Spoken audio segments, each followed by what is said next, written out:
So I kind of wanted to do this little advanced session for the people who are actually designing this stuff soon, so we could get a little bit more into like actually picking some of the suspension like shocks and springs. And so previously we kind of had at least talked about before, we had kind of at least talked about before kind of a quarter car model, right? We did this. Right. And basically that we had just kind of the sprung mass, right, for like a quarter of the car. And then we had this spring and we called that K wheel. So that was like the stiffness of the wheel that related, you know, the force on the wheel to how much distance it travels. We had a dampener for the wheel. So we're kind of like, these aren't the actual shock stiffnesses, right? Because the shocks are at an angle and they're not actually at the wheel. But we figured out last time with the motion ratio how to convert them. And then we had our unsprung mass here. And then we had our tire stiffness, right?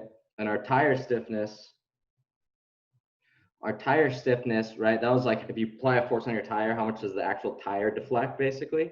You know, which would be like a strong, you know, function of like the tire pressure probably, and even stronger about, you know, just the sidewall design and just the, you know, geometry of the tire basically and the material.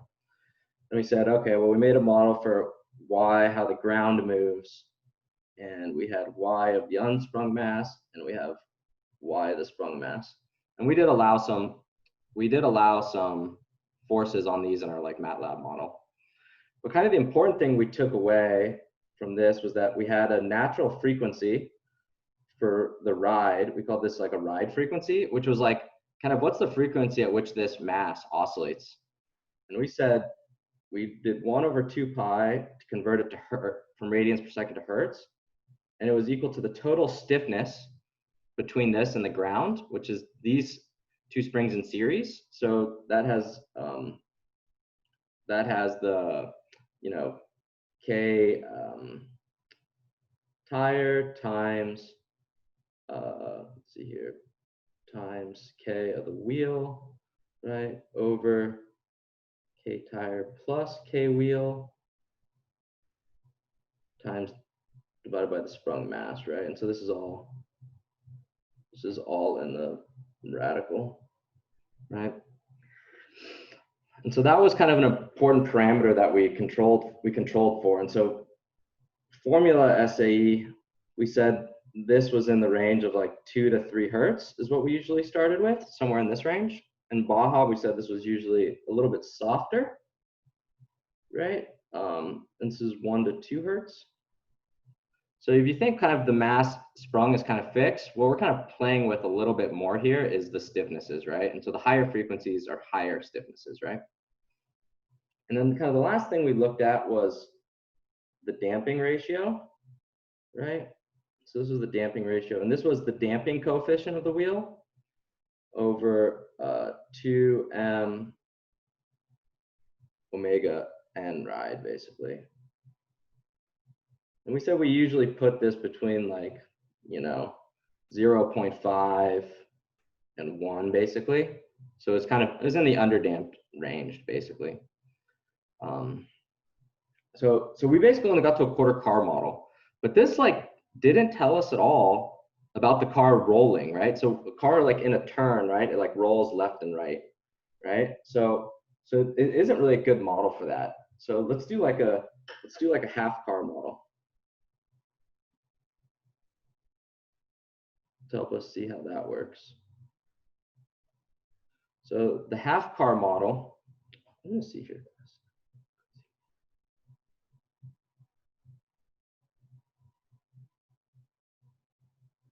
Well, that's kind of nice. Now that'll help me draw some straight lines. Maybe I can do a little bit finer. Wait, that's nice. All right, so let's say I'll just make it big. I don't need to see you on the screen. So here's the ground, and then put our wheels on the ground. here. Okay, and then what we're basically going to do here is we're going to put our roll center in a spot. So this is our roll center, right? And then we're going to pretend like our wheels kind of pivot about this roll center. So we'll pretend like we kind of have an arm here, and then we'll have like an arm here.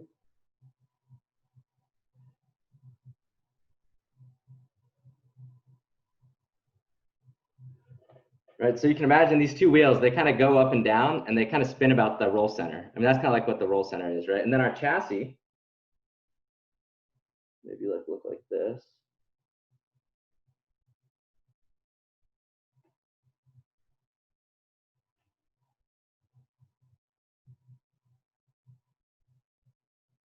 Right, our chassis kind of looks like this, and then it's got springs between it.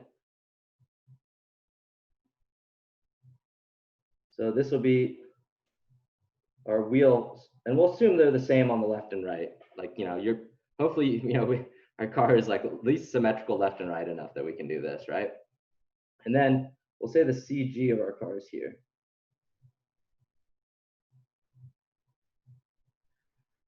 Does anybody remember what, like, for example, this distance is from the CG to the roll center?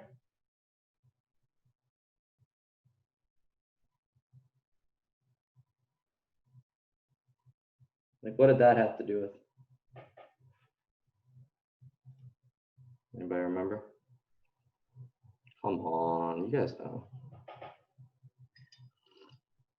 I forgot the name of it. Yeah, I forgot the name of it. But I think So it's like that has to do with like jacking or lifting. Exactly, right? So this is the roll moment, right? So when the car rolls, it rolls about this roll center, right? You imagine this car, it pivots about the roll center, left and right. And when it goes into a turn, the roll moment is basically, you can imagine like the force is the CG here, right?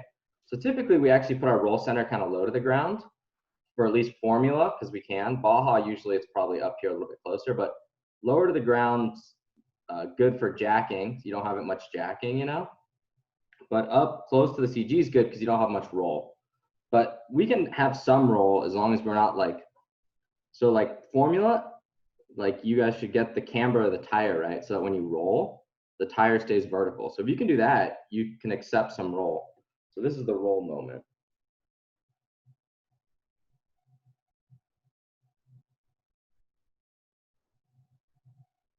Right? So folks I think can picture that, right?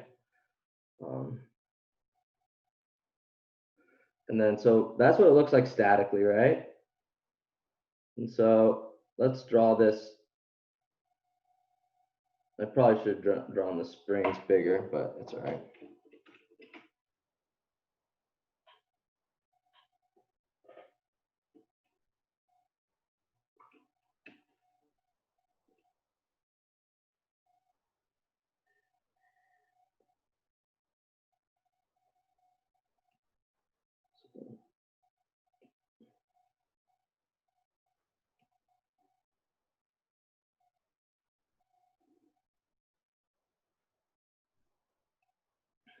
So let's pretend now, though, that our car is rolling somewhat.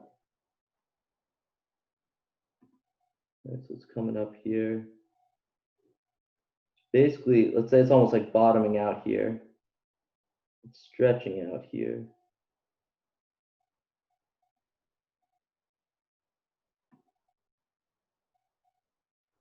Right, and I need to move our CG, obviously, right? Our CG rolled too. So, and then our CG kind of here now.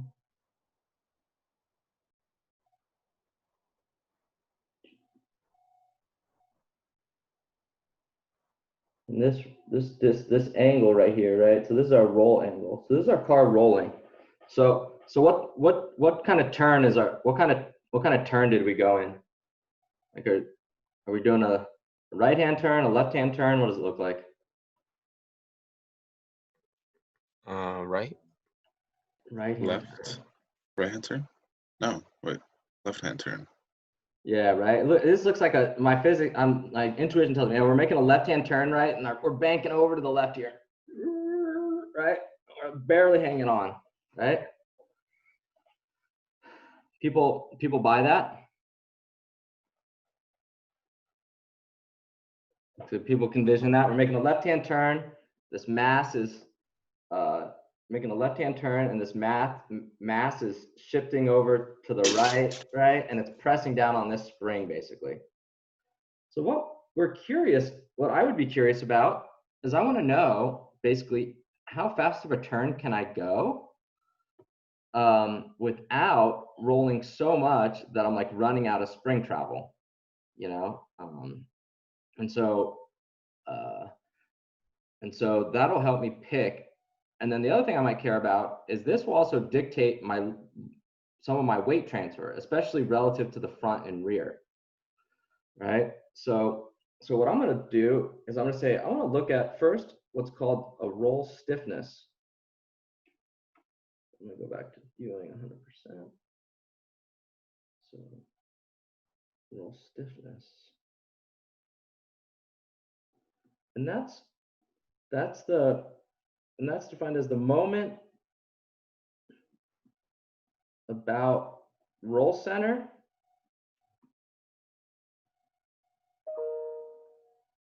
divided by the angle at which it rolls.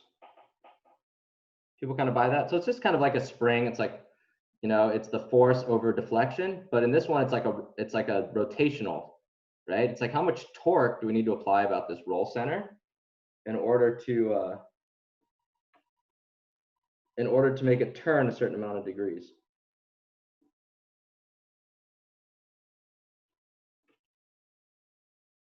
Any questions about that yet? Does that make sense to everybody? Sounds good. Sounds good. All right, so what are the things that are going to contribute to the moment about the roll center? Let's pretend like we just move this phi, and let's figure out what's the moment that must be on the car to generate that phi, right? And so what are the things causing a moment on this car about the roll center?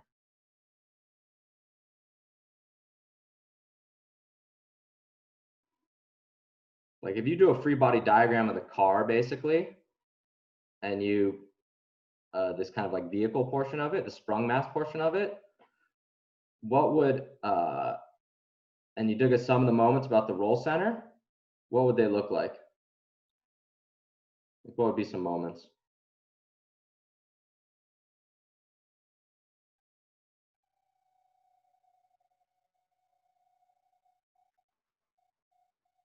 Any guesses? Like what are some things that are applying force on this when we just move it in angle phi? Well, you have three, right? Say that again? You have three, don't you? The two springs and then the CG. Yeah, 2 springs and CG, perfect. All right, so our question now is for each spring, we need to get the displacement, right? Because so this is the, we know this is the track width. So this is the track width, right? So we know that each one of these springs acts a track width over 2 away, but we just need to figure out what's the displacement here basically, right? And what we can do is we can draw kind of a line here, right? So this is where it is now basically connected. And then if we drew a line from here, this is where it would have been connected before, right? So basically that's where it was connected before. Because it rolled up, it moved this distance, right? And the difference between these two angles is also phi, right? So this is also phi in here. Oops, that's a theta. So what's this height then if the angle's phi roughly?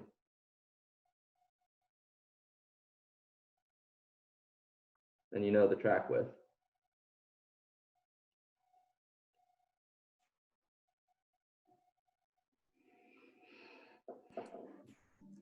Just be Pythagorean theorem, right? Yeah. Yeah, I mean, you could do it just sine phi times track width over 2, right? It's just a kind of a right triangle. But it's if we assume it's a small angle, then you can just say it's phi times the radius, and that's the arc length, basically. So if we just want to keep it simple, we'll say, so basically what we're going to have is we're going to have,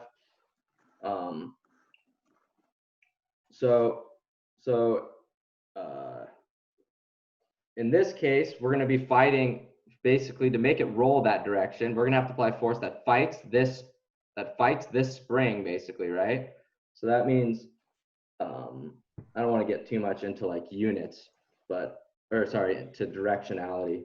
But we basically have the wheel stiffness, right? The spring times the displacement. So that's the track width over 2 times the angle phi. So this is delta y of the spring, basically. And then it's a moment, so we have to multiply it by this moment, which is again the track width over 2. Right? And we do the same thing with this spring, right? So we have plus, so that's a spring on the left. We have to do the spring on the right, track width over 2 times phi times track width over 2. And then Javi mentioned the CG, basically, right?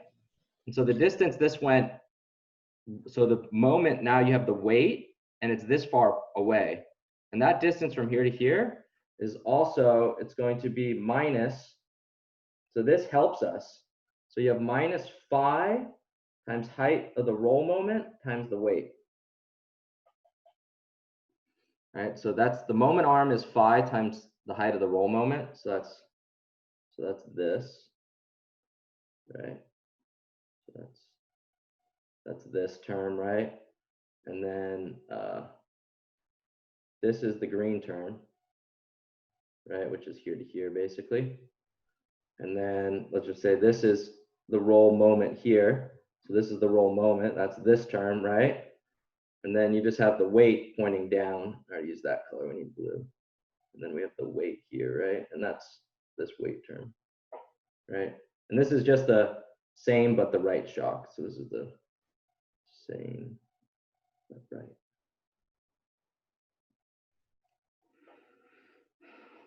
People kind of just see how the things that affect the roll, basically.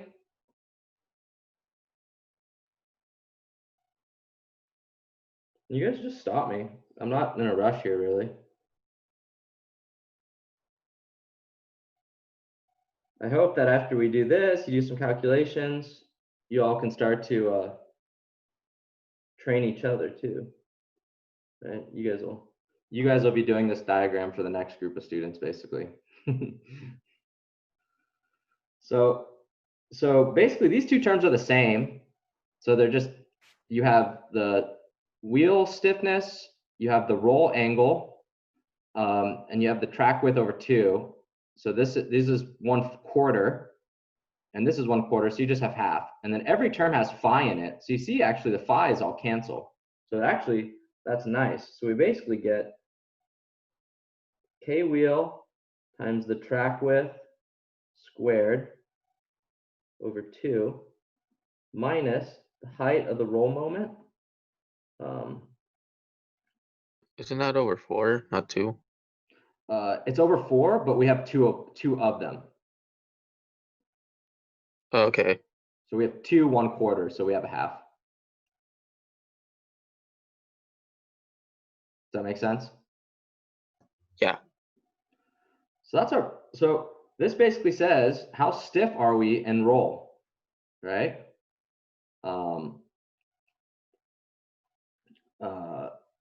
And so, I mean, in this case, this weight should probably, if we're only doing like, so usually what we're gonna do is we're gonna do this for the front and the rear. So, what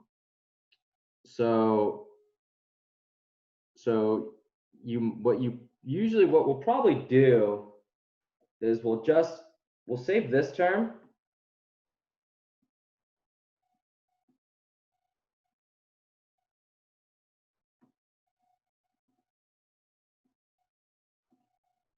Rather than like split it up for like the mass in the rear and the mass in the front, basically, like this, because that should be this, you know, the sprung mass in the front and the sprung mass in the rear, basically. What we're gonna do is we're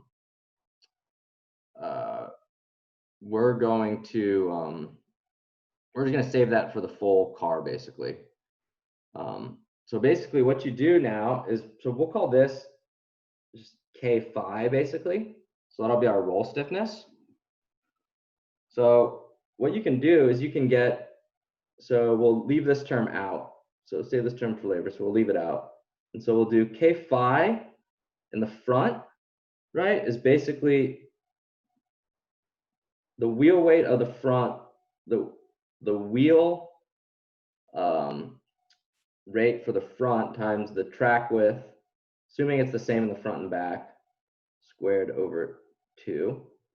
And then you have K phi of the rear is equal to the stiffness of the rear times the track width. So you could use, I guess, different track widths if you wanted to, like Baja. All right, so you have these two, you basically have these two roll stiffnesses, one from the front and one from the rear, right? And so if we want to see how much does the actual whole car roll in a turn, right? So now we want to say, how much do we roll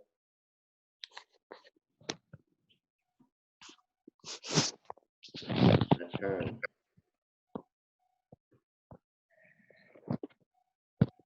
And we usually do this per G of turn. So you say, like, how much angle do you go, basically, for every G of turn you do? So like, how much are you going to roll in a 1G turn? How much are you going to roll in a 2G turn? How much are you going to roll in a 3G turn? And we usually call this R roll. And this is the, in this case, you could call this like your roll rate or your like roll flexibility.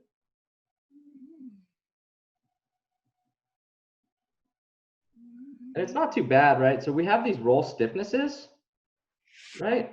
So basically, in this, we just need to say, like, we're just going to put in, we're just going to say, you know, so this is the roll moment divided by phi. So if we actually know the roll moment, right, we can get phi by moving it out and dividing by roll stiffness. So if we want to back out phi, we just take the moment about the roll center and divide by the roll stiffness, right? So it's basically just redoing that equation. But we're going to do this for the whole car. Keep in mind, so this is whole car now. So we find the roll stiffnesses in the front and rear separately because usually you have different stiffnesses in the front and rear. Typically, I should actually say up here, right? So these are the ride frequencies, right? And for both, and so for the rear of both, usually they're 10 to 20% higher than front.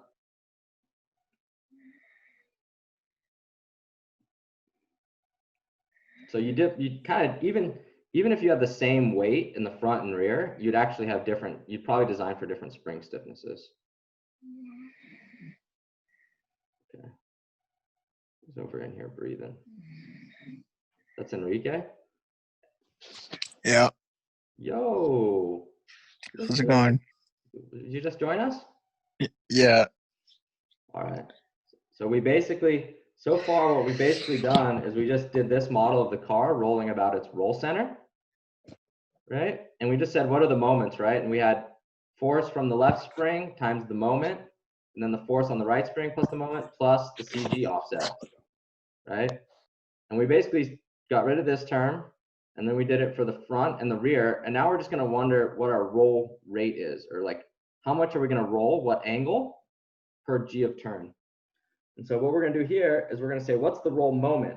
So the roll moment is just the weight times the height of the roll moment. So that's a force times a distance divided by our total roll stiffness, right? So that's just going to be K,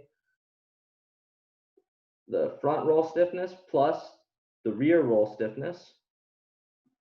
And here's where we're going to add back this other term, weight times height per roll moment.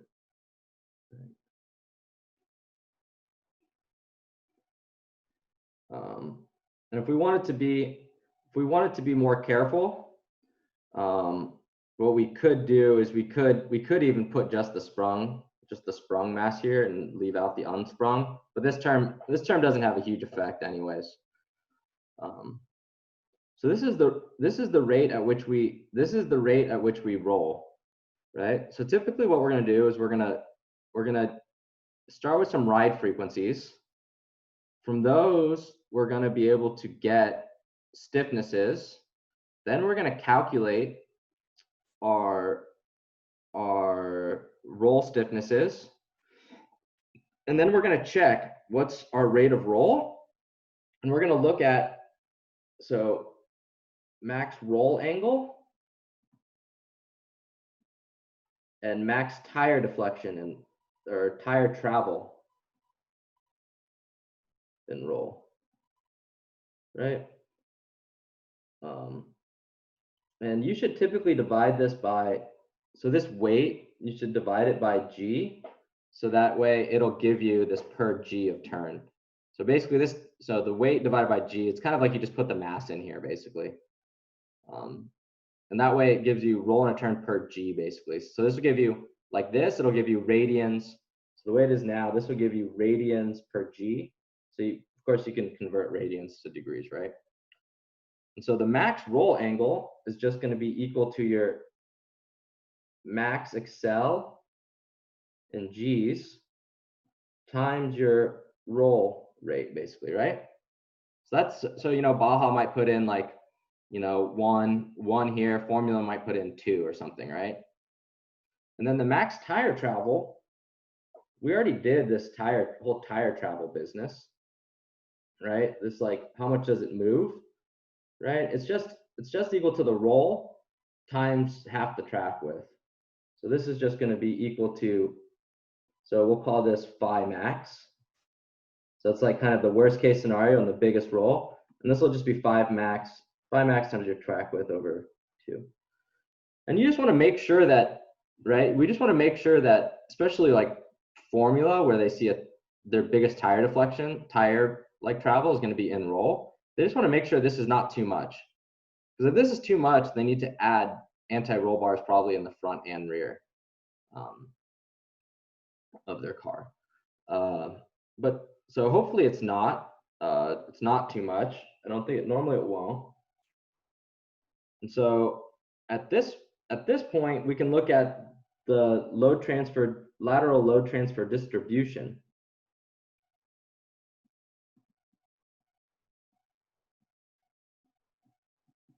So this is one of the biggest things that's going to predict whether you oversteer or understeer. So this is your LLTD, so we'll call it. Right, so if you have more load transfer in the rear than you do in the front, right, so let's see, so here's like, you have your tires, right? So if you have, you know, double the load transfer in the front as you do the rear, this is like 2 times, right? So this is going to cause like oversteer, right? Because remember we said like now you're going to need to do, you have larger down forces back here basically in the rear, and so you're going to have larger slip angles in the rear of in this rear left tire basically, and so that's going to cause you to oversteer basically. So it's like making the rear of your car more stiff, and you're going to have like less traction capability in the rear. And I think so basically Baja, I think we make the mistake partially of because we don't use an anti-roll bar in the rear, and we want our rear to we want to have massive oversteer to help us turn and maneuverability, for example, that we make our rear stiffness super high to cause this to happen, you know, but then when we're going over bumps, our rear is crazy stiff, right? So like, I think if we were better, I think a better idea would be to use an anti-roll bar to help us do this turning, but don't do it, instead of doing it just by making the shocks super stiff. right? And then Wouldn't you risk like snapping like your roll bar like with all those bumps? well, what I would say we do is we engage the anti-roll bar, especially in maneuverability, where we want to be able to take these tight Oh, corners, okay. and we probably don't need it in like endurance, where we don't take super tight corners. Right. So Okay. you probably engage it and disengage it. And yeah, Mhm. and you'd probably have it be, if you did have it, you would have it not as stiff probably when you don't need as much maneuverability. Right. But off-road cars do have anti-roll bars basically, and you design them so that they don't, they'll add stiffness for sure in bump, Mhm. but you just design it so it doesn't break, right? Okay. That's a good question.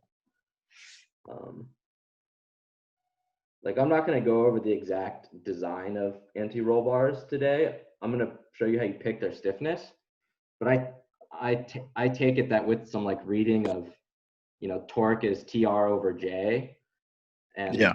and like knowing and then you can also relate that to the theta depending how long it is, right?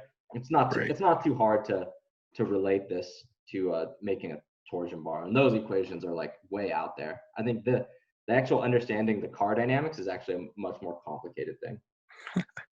Yeah. So like understeer, right, you're going to transfer a lot more in the front, right? And this is like your typical passenger vehicle, right? Like you have more weight in the front already, so there's more weight transfer basically, and you need to do more steering in the front, so you have larger slip angles in the front, so you understeer a bit.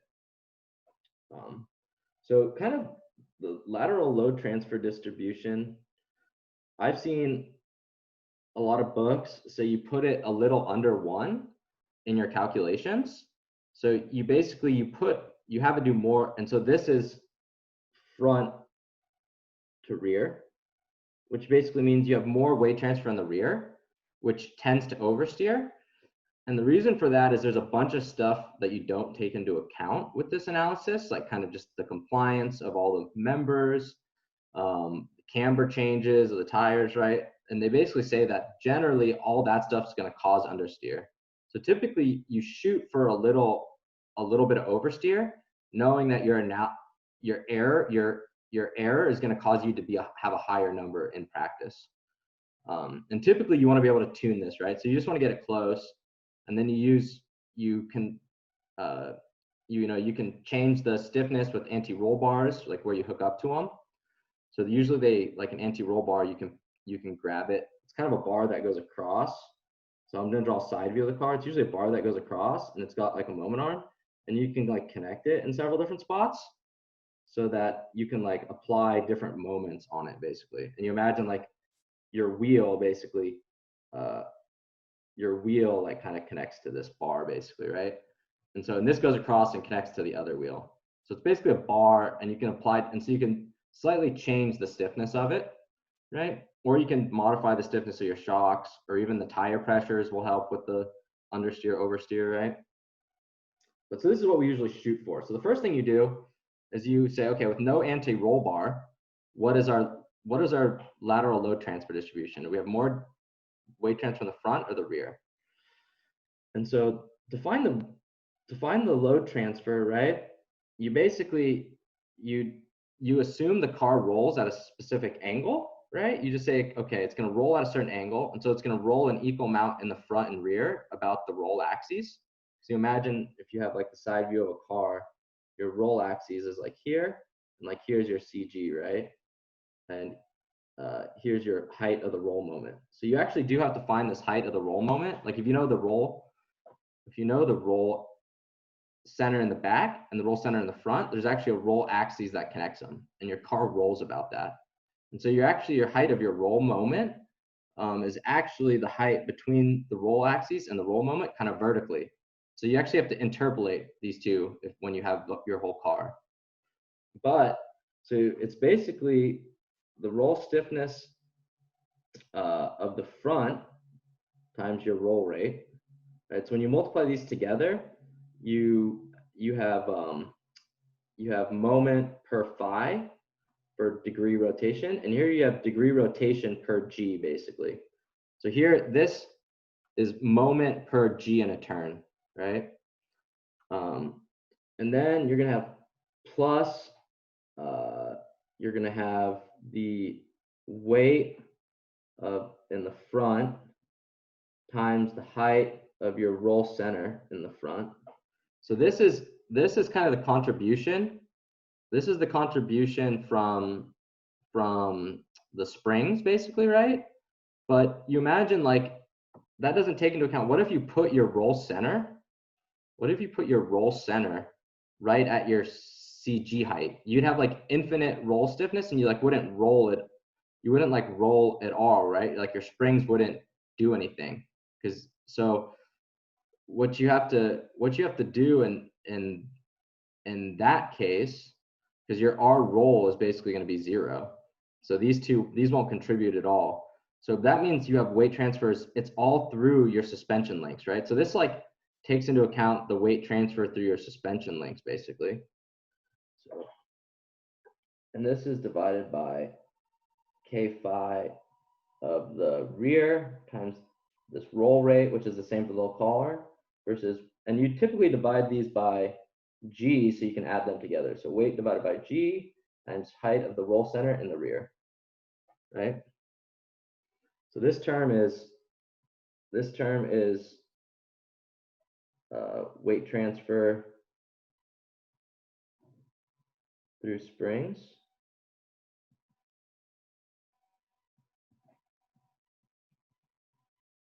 And this term is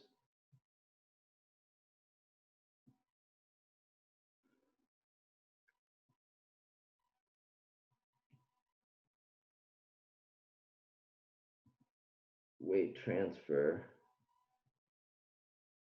through your suspension links.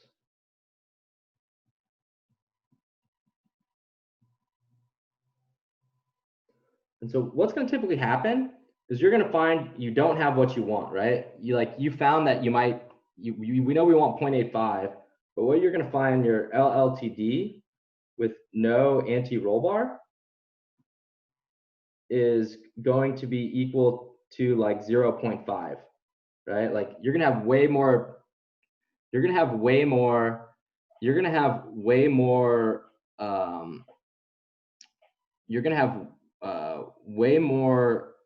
roll in the rear, or way more stiffness in the rear, like way more weight transfer in the rear than the front, and more than you want.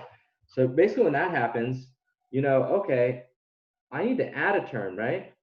So let's say need anti-roll bar in the rear, right? So now you need an anti-roll bar in the rear. So what you do is you got to find, all right, I'm going to actually add K phi rear anti-roll bar, right? And that's gonna also, so you're gonna basically have to find what is this term here that you need, and this is gonna be times R roll, right? So typically, and so you can kind of think about it like that, or you can also, like, you see it's kind of similar to this term. I mean, another way to think about it is just to say, okay, like this new term is going to have like K phi in the rear from the springs plus K phi in the rear from the anti-roll bar. And this, it does the same thing, right? And so it's just like, okay, what's this new term, basically, right? And so basically what you're going to do is we're going to solve for that term, right? So what I have to do is first multiply this whole term across, right? I have to multiply this whole term across, divide by the LLTD, subtract this across, and then, so here, I don't want to like do a bunch of algebra. I'm just going to do it all in one step. But basically, right, so I know what this should be. I know this should be 0.85. So I'm going to put in what I want here. and I'm going to solve for this one new unknown, right, which is down here. So first thing I do is I multiply this over, and I divide this under. This top is still all known. And then now I have this whole term on the, on the left with it. So I have to subtract all these other terms away from on the right. And then the last thing I'm going to do is divide by this R roll. So what you're going to see now is that, so our roll stiffness in the rear of our anti-roll bar, well, let's just say this is our new, let's just say this is K phi of the rear spring plus anti-roll bar. So this is just like, this is the new stiffness of the rear. It's got the spring term and an anti-roll bar term now. Sorry if this, like, I know there's a lot of subscripts on things now, but just keep in mind. So this is just the roll stiffness in the rear, but it's a new one because we're going to add, it has the springs and it's going to have the anti-roll bar contributing. Why can't I do R before B? I think ABC is just too ingrained in my writing. So what we basically have is we're going to have this K phi of the front times the roll rate plus the weight of the front divided by G times the height of the roll center in the front, right? And this is going to be divided by the lateral load transfer distribution that you desire, right? And then we're still going to have this term that we need to subtract across. So we're going to subtract across weight, and I should have rear, right? So there should be an R here, so it's the weight of the rear. Weight of the rear times the height of the roll center in the rear, right? And this is divided by G, right? And then I'm going to divide it by the radius of the roll, or sorry, the roll rate, radius, R roll, the roll rate. And then if I want K phi in the rear of the anti-roll bar, I know it's just going to be equal to this one, this like total one, K phi of the rear of the spring plus the anti-roll bar minus the stiffness of the rear of just the spring, right? So like we basically found what do we want our total stiffness, roll stiffness to be in the rear, and once we find that, we can just subtract kind of what our spring stiffness is to find how stiff we should make our anti-roll bar to give us the desired roll rate, basically. So none of this is gonna like stick with you really much until you actually are forced to solve it. So what I kind of want to do next is I guess, and then the last thing is, so once you get all this to what you want, you also should pick your damping ratio, right? Kind of in this range. And one thing to keep in mind is usually the rebound versus compression. You typically want a lot more rebound, a lot more damping in rebound than when it's compressing. Because when you're compressing, you're usually hitting it really hard. So you don't want it to be like too stiff. But when it's in rebound, it actually moves kind of slow. So you actually you can damp it more. So usually the damping and rebound over the damping and compression is usually on the order of 2 to 3. So you might use 2 to 3 times as much damping when it's rebounding versus when it's in compression. So if you're like buying shocks, this would be like, I think, logical questions, you know, like what is the damping coefficient for it? What is the damping coefficient in rebound versus in compression, right? Like all of this stuff should be designed for. And what I would do is, what I want to do now is basically, I want to take as much as we know about the car and find these things. The other thing you might have to do is just use the motion ratio, right? So I think we've looked at the motion ratio several times already, but you know that you have to multiply the motion ratio squared times your wheel stiffness to actually get your shock stiffness. And the same thing with your wheel damping to actually get your shock damping, right? So you need to know a little bit about the geometry of how your geometry of your shock and how it compares to the wheel to convert between those. But if we don't know those values, we can start with like 1.5, because the motion ratio, right, it was just the length of the ball, the length of the lower control arm to the length to the shock mount divided by cosine of theta, and this was the shock from perpendicular to the lower control arm, right? So we went over that a couple of times. And then I don't know if we want to, maybe what we can do is, I mean, so we have a couple, let's see here, we got here. Maybe either Javi, I think we can all stay in this room. Did we lose Aaron? Oh no, we got Aaron. Oh, and we got Justin now. Why don't the Baja folks, we can all just do this, and maybe we shouldn't do it in one room because you guys are going to want to talk back and forth. Yeah, why don't I put the Baja folks in a room, and I'll put the formula folks in a room, and I'll hop back and forth. And why don't you guys start like an Excel or a MatLab and start with, and I would if it was me, I would typically kind of stay on the soft, I would start on the soft end of these ranges and then see if I have too much travel. If I then have too much travel, then I might stiffen them up a little bit. But I would typically start on the soft end. So maybe like formula, you could start with like 2.2 as your ride frequency in the front, and maybe like 2.4 in the rear, you know, or even 2 and 2.2. In Baja, I might start with like 1.2 and 1.4 or something, right? 1.2 in the front and 1.4 in the rear. And so some of the stuff you guys like, you need to get right off the bat, right? So you basically, so you pick those things. You need the sprung mass in the front.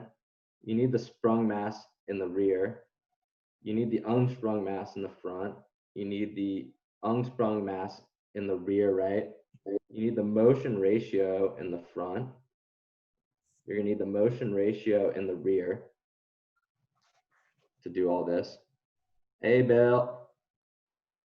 I'm just gonna put you in the formula one.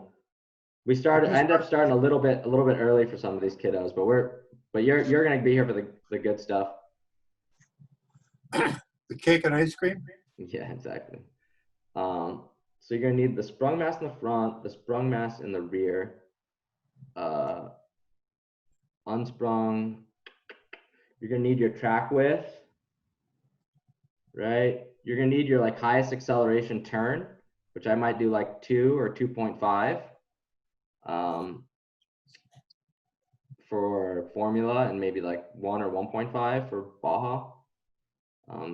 And you should kind of know your shock travels roughly to see what's your like max wheel travel, right? Because you're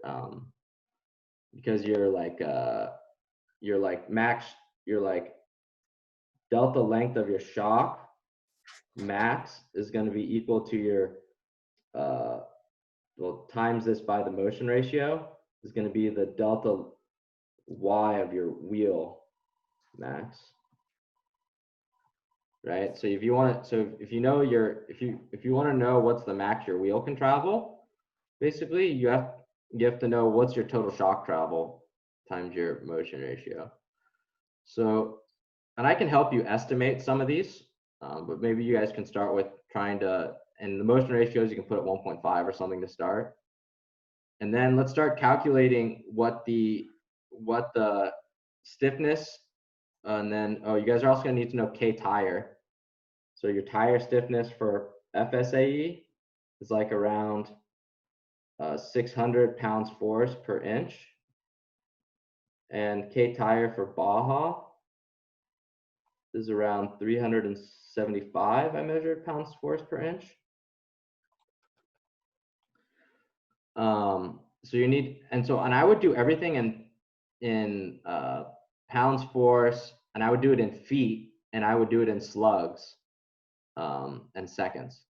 So I'd make sure to if I put in my calculations, like convert all this stuff, convert everything to feet, because all of your accelerations are going to be in feet per second squared, right?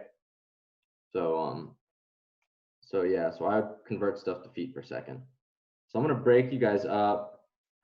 Patrick, I'll bounce back and forth. So yeah, either Excel or in MATLAB, I'd program these in. So let's go to the breakout room. MATLAB, probably more useful to do MATLAB. Okay. All right. So first, maybe put in what G.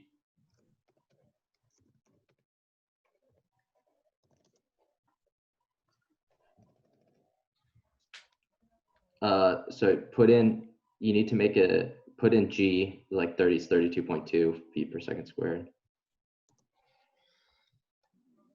And then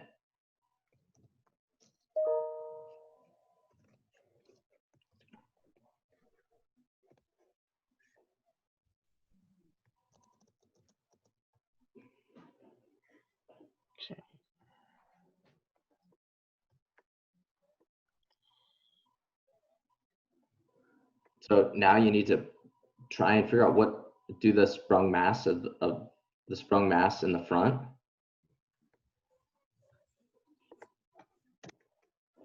Patrick, you are right though. You do need that 630 is so this should be just sprung, right? So you're gonna have to subtract 40 pounds. You need to subtract the sprung from the total car weight.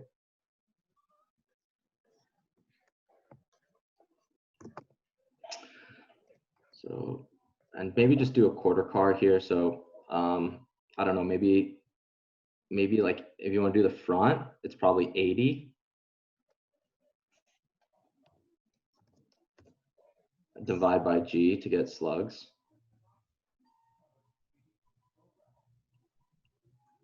Oh. That's 80 pounds, so you got to divide by G. That's good. Oh my God, I'm a perfectionist over here. All right, and then you need the unsprung weight, and you probably should call that front, right? Because you're gonna have values for the sprung weight in the front and the rear.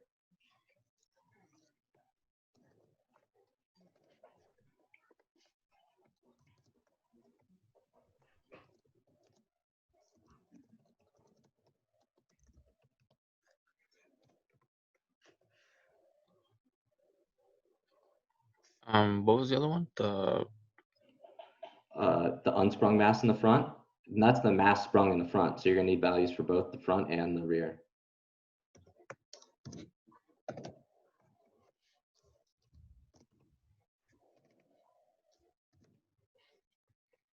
It's fine. I mean, as long as you know it, you probably don't need it because we're gonna output what's the total tire travel, and you just want to see if it's too much or too little.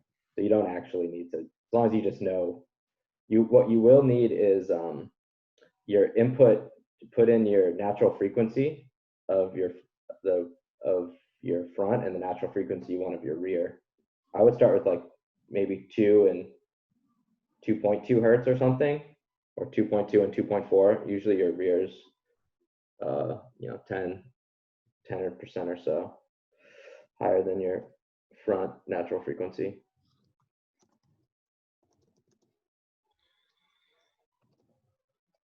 Rear.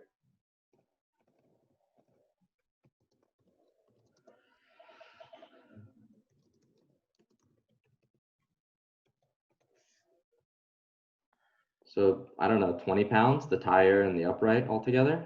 Aaron, what do you think it is? Probably somewhere in that ballpark. All right, so do 20. Same deal, right?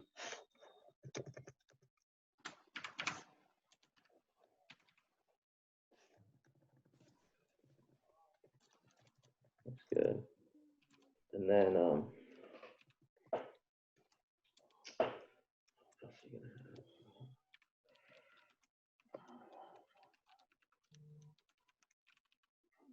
then you're going to need the height of your roll center in the front and the height of the roll center in your rear.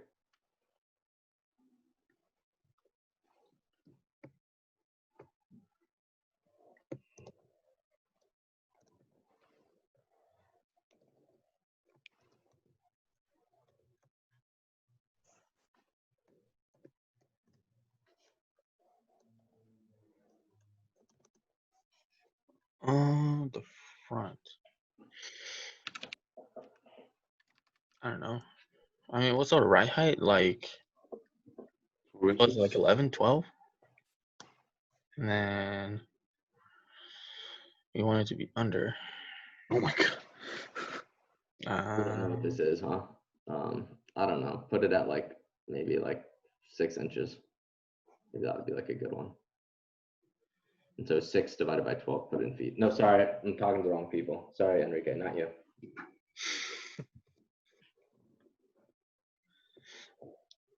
Put them in feet though. Put them in feet though. And then you'll need the height of your CG as well.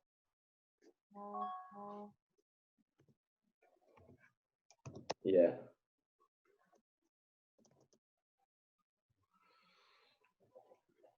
What is that, like 15 at least? Yeah, probably 15 inches. So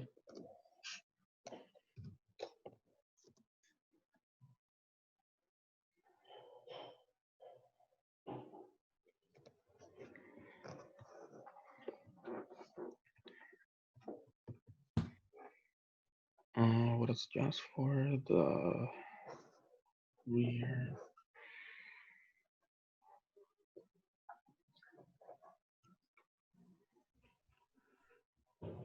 all right, Javi, you need that all for the rear now too. So you should call that like MSF for front and MS unsprung for. So that's not rear. Oh, these are both unsprung. Yeah, that's front. So so Javi. No, it is. So just so you know, like the average weight in the back is about 125 total. So maybe it's 105 without that, and then it's about 110 average in the front. So it's maybe 90 if you assume the sprung mass is 20. That's good. And so you have one height, CG height, that you want the CG height of the whole car, and then you need the roll center height in the front and rear. So the height of the CG should be for the whole car, right? Just the one CG of the car.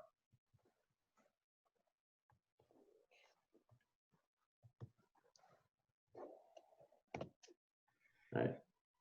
And then you need to decide on your natural frequencies. So maybe put like natural frequency of the front is like 1.2 and the natural frequency of the rear as like 1.4. It should be a little bit higher.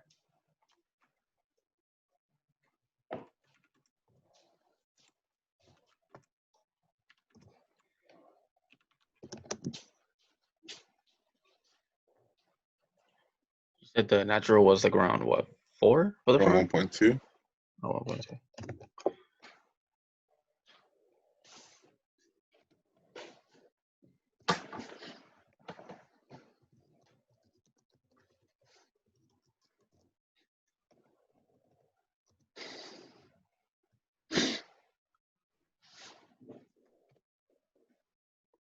Make sure you list it as front and rear.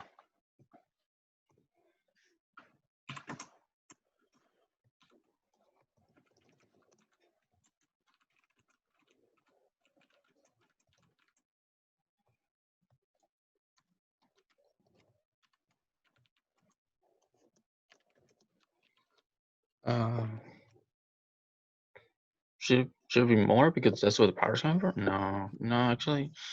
No, he did say it should be more. He said probably like closer to like 1.4.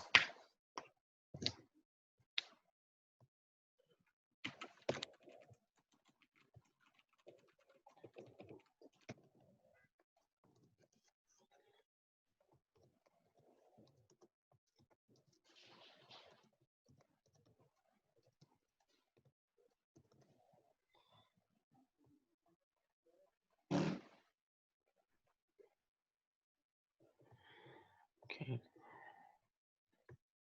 Track width. Actually, it will probably be easier if we.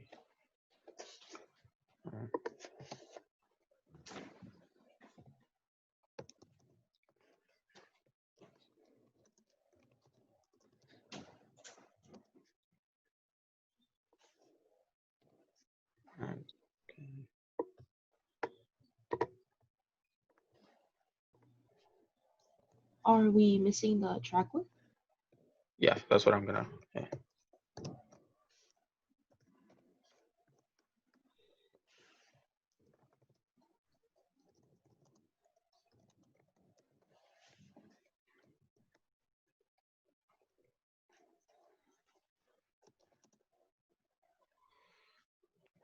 Track width, I don't know, 50. Well, it's more than the front, a little bit more. I don't remember what the cars though. I think it's 56.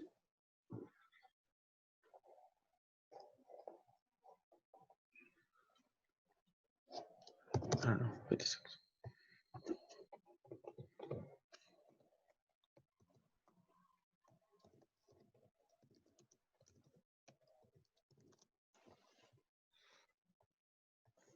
Track width, it's 50. No, I think it's 60. I don't know. I just guessed 50. I just guessed 56. Yeah, okay. Not bad, hobby. No worries. We'll go with yours thing. Just important, man. Chill. Javi, do you Yes. want to? Yeah, I was sorry. Do you want to comment these or put the semicolon so it doesn't output them all the time? Oh yeah. And then don't forget to divide by your track width by 12, so it's in feet. Oh, And then you'll need your tire stiffness.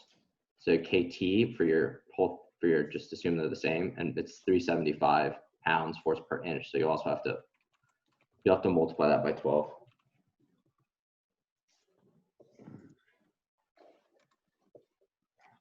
That's for the sprung and unsprung stuff, right?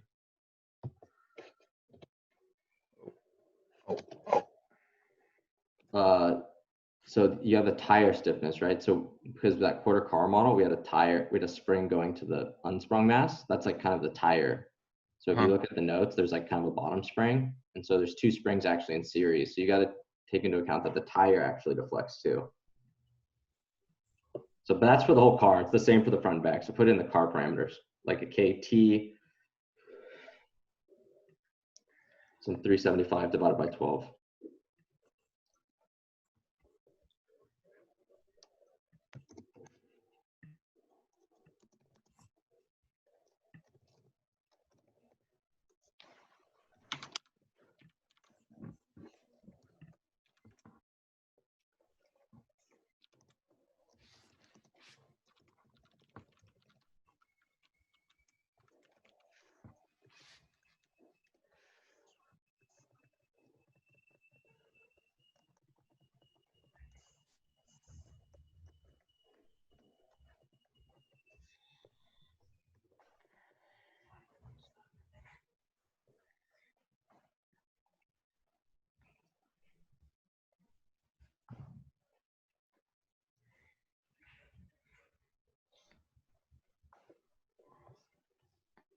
What else are we missing? Is that no? Delta Y. It's delta L times MR. Is that in the notes? Yeah, What page? last one where he was writing down what we need. Where's that the one? Oh, I see it.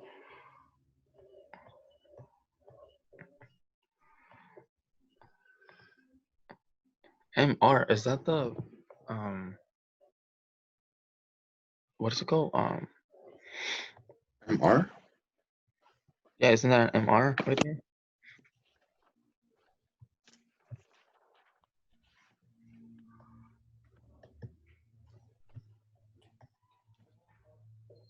On the notes? Because we have the sprung for both. On the sprung for both.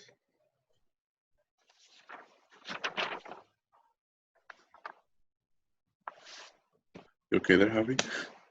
I'm looking for MR.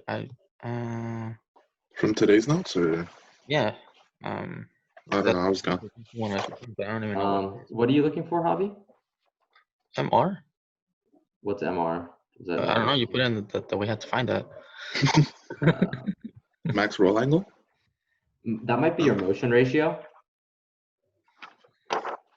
Yeah, you should probably get your motion ratio of the front and rear. It's probably around 1.5 or 1.7. So that's the rate. It's how much more does the tire move? It's the ratio of how much the tire moves to how much the shock moves. So the tire moves like 70% more than the shock does. Should we put a formula for that, or you want to just guess the number? You can just guess it for now. Just say like motion ratio, and you need an MS, and you need to subscript it like MS front, MS unsprung front, right? Because otherwise it's just going to rewrite over it. Come on, Javi.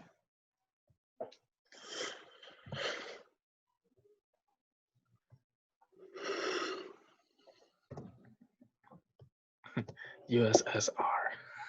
Come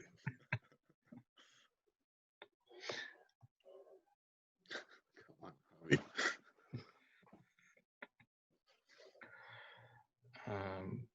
And they're both different, right? One is the front, one is the rear. Sure. Yeah, so the strut should be quite a bit less stiff because it's lighter and it's a lower frequency. So now you need to find your roll stiffnesses. So you basically need to take each one of these and multiply them by the track width over the track width squared and then divide by 2. And that'll give you your kind of roll stiffness.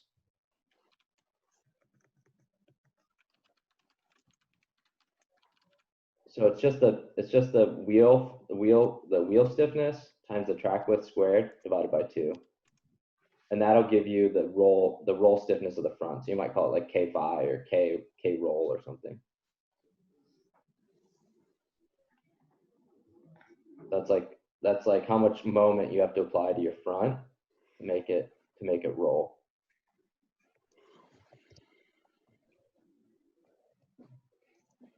Don't forget some multiplication.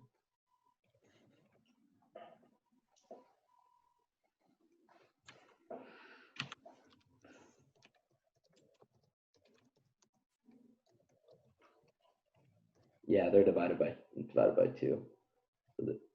So you have 2 springs contributing, so it gets a multiply by 2, but the moment arm is track width divided by 2. So you basically have a 2 in the top and a 4 on the bottom, so you get a 2 on the bottom. And that's going to be in pound force foot per radian.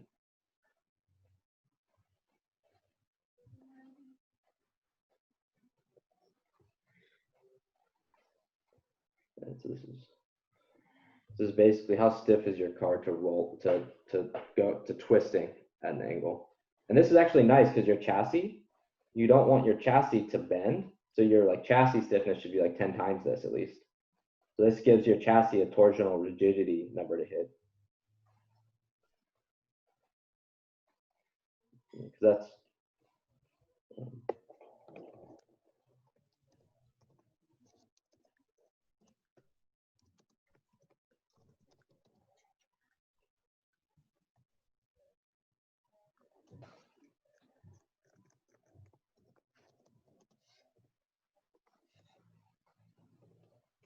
so the track width has 2 feet in it, and then the K has the pound force per foot. All right, Javi, let me see what you got. I think you're so you got motion ratio of the front. Like 1 point something, or it's less? Just probably 1.7 in the front and maybe 1.5 in the rear. And you guys saw you can calculate those. Okay, so now you need to find the wheel stiffness of the front and rear using the sprung mass and the natural frequency and the KT. So if you pull up my notes, it's that kind of omega ride. The second page or the last page? The very first equation I wrote. It's like omega, it's the ride frequency. Oh, okay, yeah. Set right here. So you might want to so that all those K's together are kind of like K of the system, basically. So you can first find K of the system and then back out the wheel portion of it, because it's two springs in series, which act like parallel resistors. So this is all input, so make a next section where you're starting to solve stuff. And so first you're going to solve for the wheel rates. So this is all, usually you have a top section, it's all inputs, and then go below this, and this will be your wheel rates. Okay, so you figure in this so you already have, so you need to find, oh, this is your wheel rate of the front, or wheel rate rear, Bobby? Because you have the Fn, that's your natural frequency in the front, and then you have F, you should probably make it FNF for F natural front. Which one? See, Right there. F underscore one? N. Yeah, you should probably make it FNF, right? Because for the rear, you have FNR.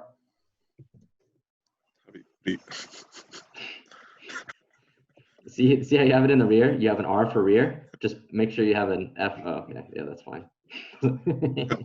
I just meant to put an F. All right. So now you got to solve for KW of the front. So you have like a natural frequency, and it's 1/2 pi square root, and it's got some wheel stiffnesses. Oh, okay. So we just Wait, like, is that for the wheel stiffness or the? Yep, that's for the wheel stiffness or wheel rate. so that WN you have in the notes, that's the natural frequency. Yep, exactly. Okay. So if we do that, it's going to be 2 pi times square. Okay.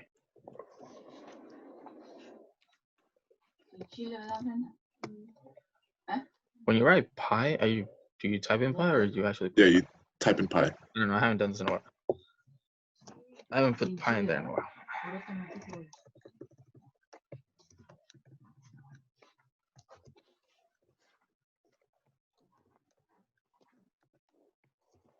Why are you squaring it? We're arranging the formula, right? We're looking for KW, right? Or do we don't need Oh to? yeah. You're right.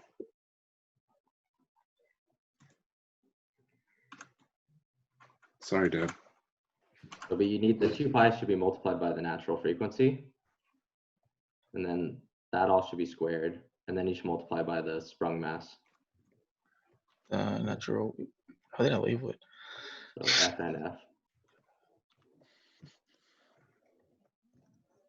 Good. And then that whole thing gets multiplied by your sprung mass in the front.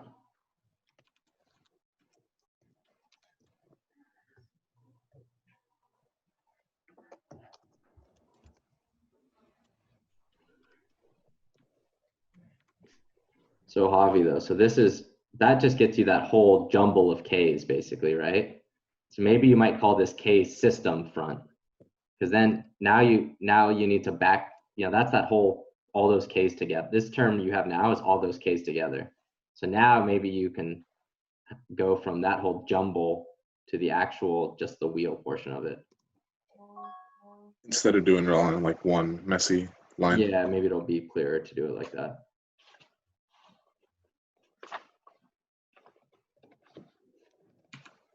Do you see that in the PDF, Avi? You see how, like, you basically solve for that big jumble of K's. Oh, cool.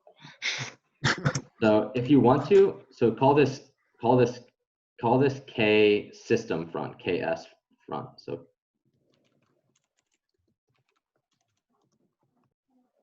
okay. So this is K system rear. So with the actual variable you're solving for, the very left thing, Javi, make that KS. This one? For both of them? Yeah, because this isn't the actual wheel one. This is KS of the front and KS of the rear, let's say. And then now you have, so basically you know what the total stiffness is of those two springs in series, and you know what one of the springs is. Now you need to be able to back out what the other spring stiffness is.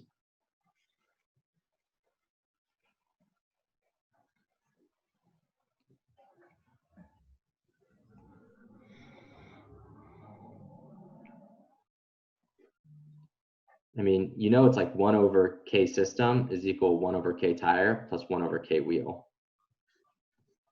So you could always do that. I'm just looking at the notes real quick. I didn't solve that. I didn't at all? Okay. I didn't deconvolute the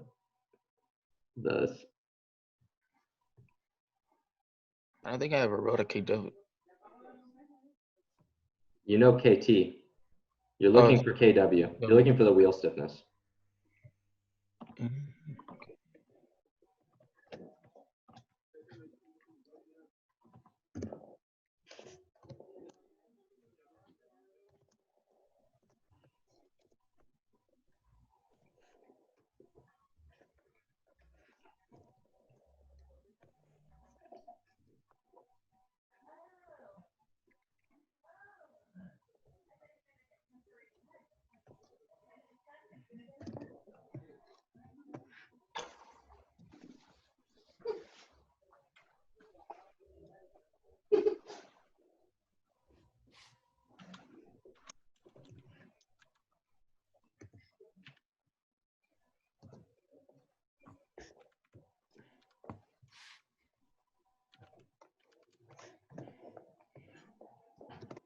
Enrique, I wonder if you could do something as simple as just take the rear roll height, multiply it by the total mass in the rear, plus the front roll height times the total mass in the front, and then divide by the total mass.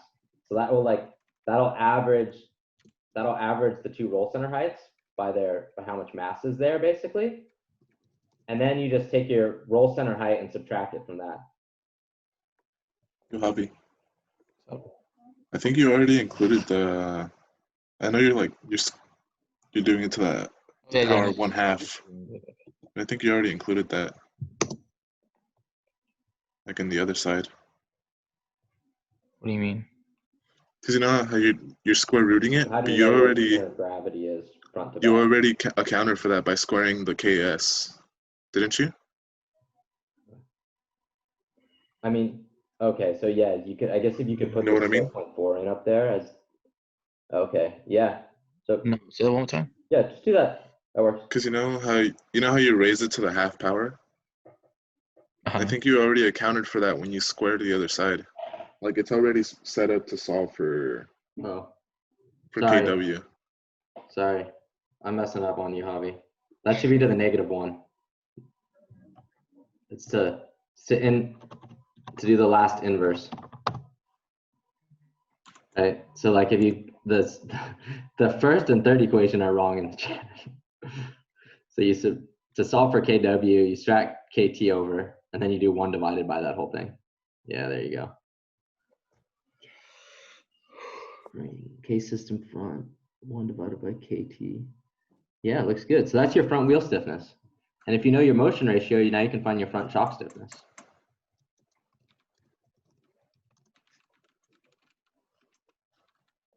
So if you, yeah. Now we have 2 S's, but that's okay. So yeah, so now you can say your K shock. Oh, you're doing that one. Okay, sorry, keep going.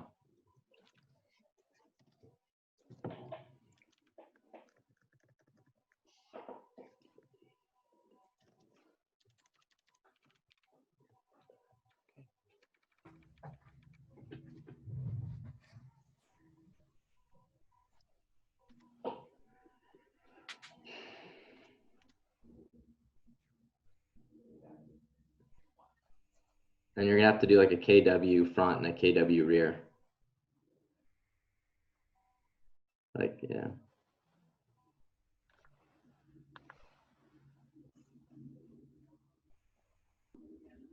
Why does this say input? It should be like outputs. This is a weird, I've never seen Excel like this. Okay, this is good. So if you want to find so this is the force on the wheel times how much the wheel moves. But if you actually want to find your shock, you have to take so you could do like K shock front, and you could multiply that. You could multiply that by your motion ratio squared. So you say like K shock front equals KW front times motion ratio squared, something like that. Oh man, I put it in the same line.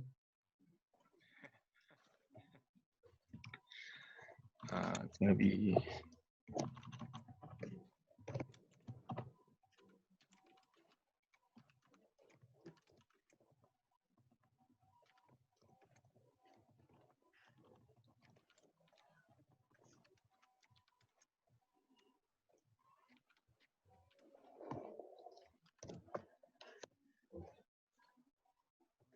Nice. All right, we know what shock stiffness we want.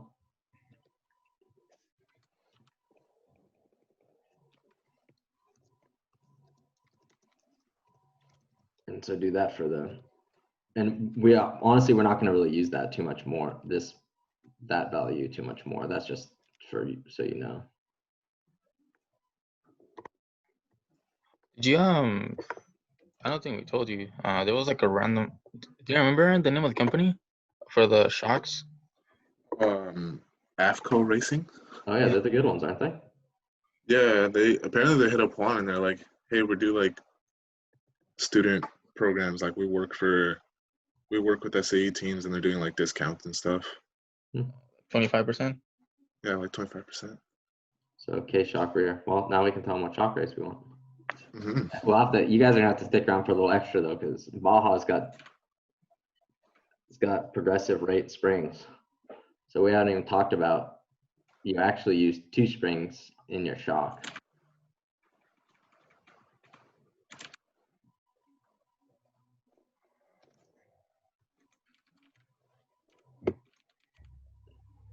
This looks good, Javi. Okay, now we need to look at roll.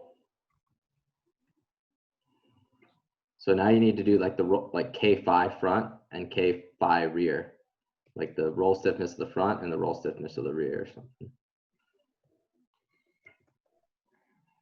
Damn, I don't know what zone to put for that. You just call it K roll front.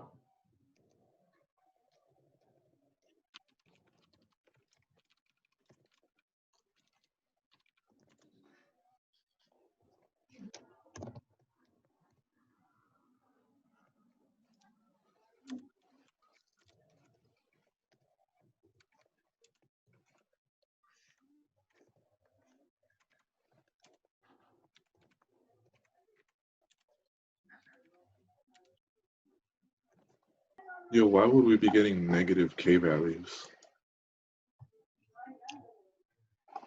Say that one more time. I ran it as is and I'm getting like negative K values.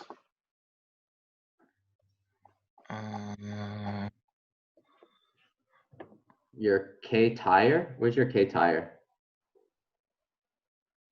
It's up top. Go up top.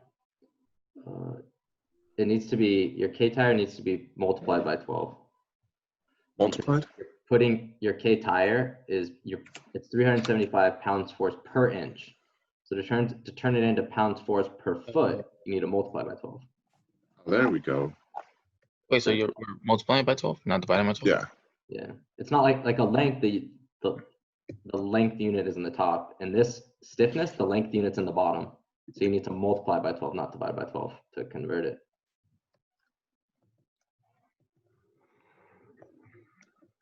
Wait. Okay, yeah, good. Okay, this looks great. So now you need to figure out what your roll moment is, right? So you need to find how tall is your roll axis? How tall is your roll axis underneath the CG, right? So if like the CG is closer to the rear, then like your roll axis goes from your front roll axis to your rear roll axis. So you need to like either like do an equation to draw a line, or if you want to like just fudge it, you could take the average of the two, but that's only true if your CG is in the middle. You guys kind of know what I mean? So you're like, your CG, you imagine, is like at some height, but towards the back. This roll axis slopes up usually from front to back. but maybe not in our car. Maybe it's pretty flat. So you got these, right? So next you need, so how are you gonna, so for you guys, maybe just for now, just let's say the height of your roll axis under your height of your CG, just say it's the average of the front and rear roll center heights or something.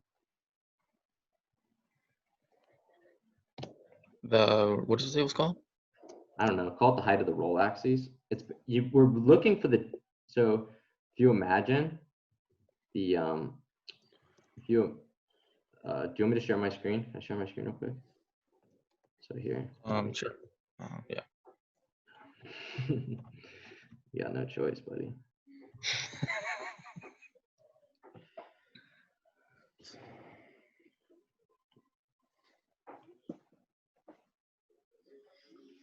So if you imagine, so if you guys imagine, like, so you have the ground, right? Then here's your rear wheel. Here's your rear wheel, here's your front wheel, let's say. Let's say here's your CG. And so your roll axis rear is here. And your roll axis of your front is here. You draw a line between, oh, sorry, this is too high. This is your CG, right? You draw an axis between those two, right?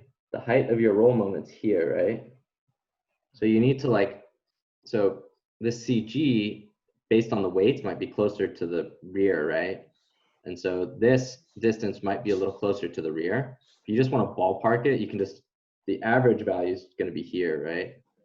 So you could like, you could like use this and just do that, especially since yours is very flat right now.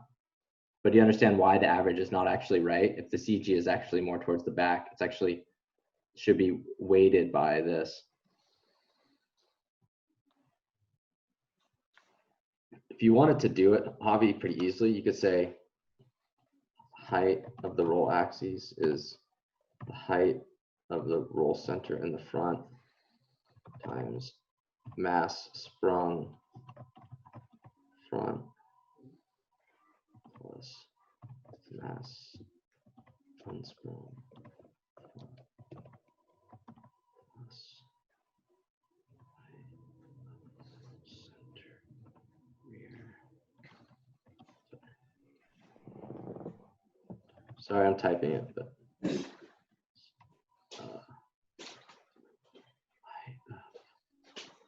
this is mass sprung of the rear plus mass unsprung of the rear. This whole thing divided by mass total. So you could do something like this, Javi. So you could say like the height of the roll axis, it's equal to the height of the front roll axis times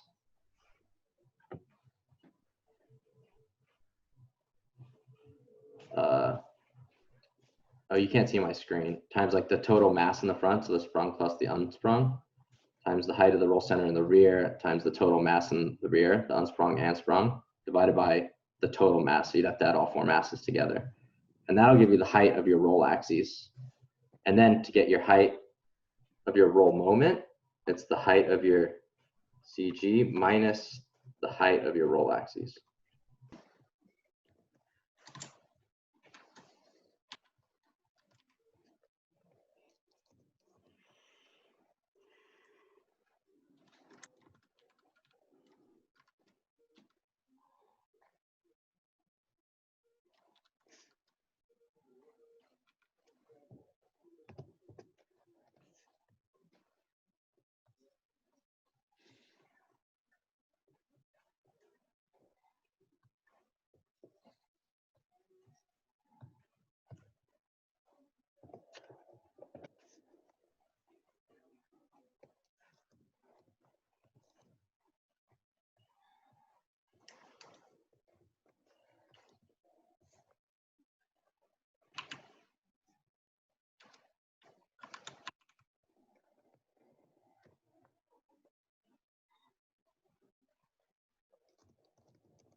I'm assuming now we're gonna do the lateral, the load transfer.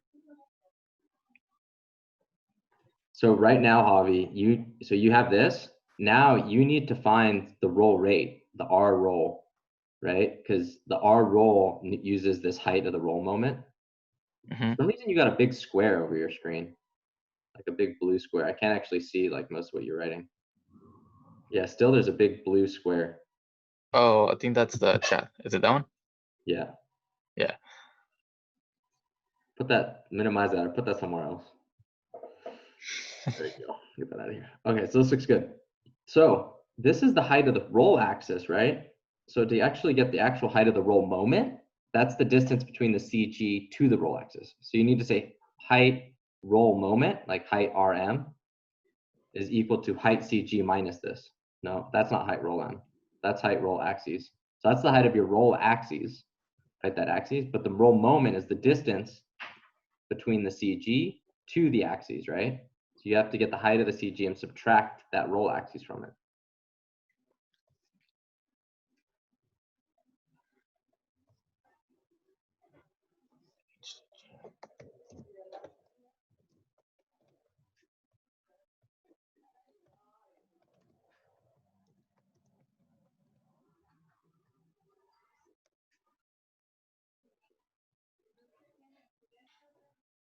That looks good. Okay, now look at the R roll equation. It's gonna have like the weight, the total weight of the car.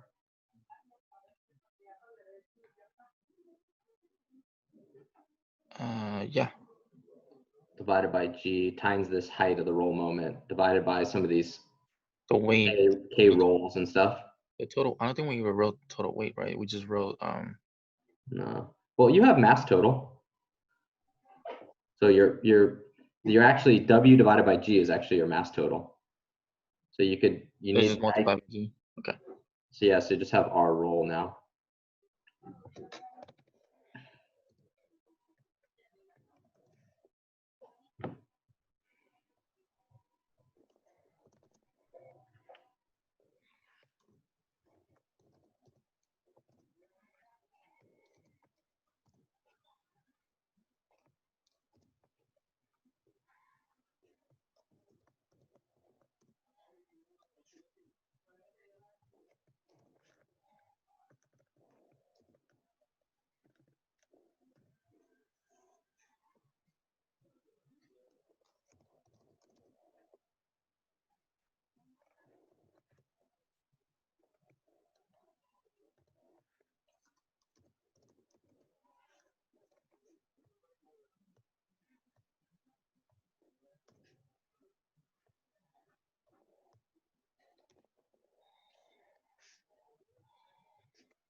For K roll front, capital is the K.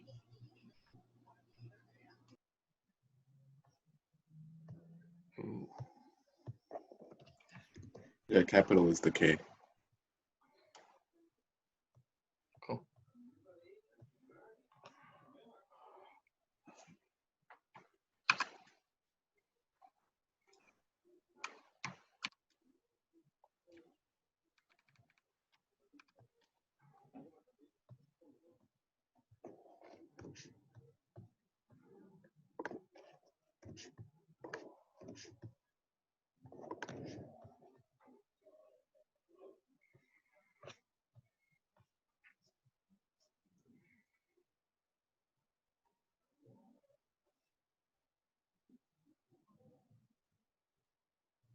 How does Jocelyn always know I'm struggling? Oh, she sees my video. So Javi, the M total times G here. So it's weight divided by G. So it's just mass. You don't need the times G.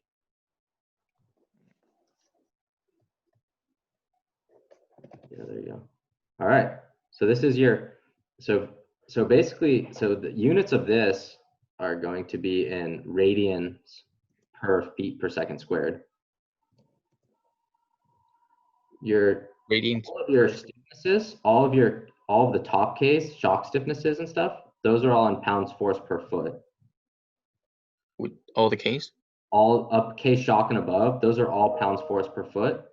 K roll is pounds force times foot divided by radians. So those are all pounds force per foot. So if you actually want to like make sure when you're talking to the shock guys, you don't give them those numbers because they might be talking in pound force per inch probably. Radians per feet.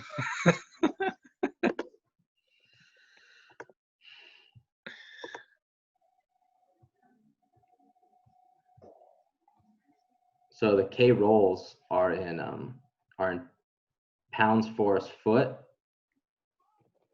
pounds force times foot divided by radians.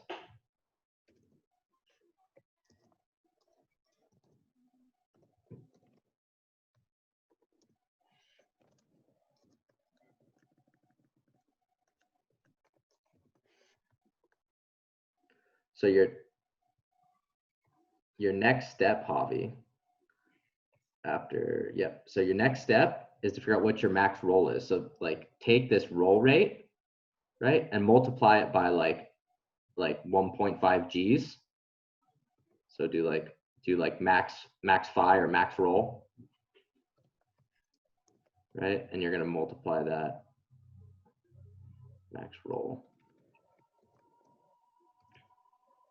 So that's going to be your like max acceleration laterally, which maybe is 1.5 times G.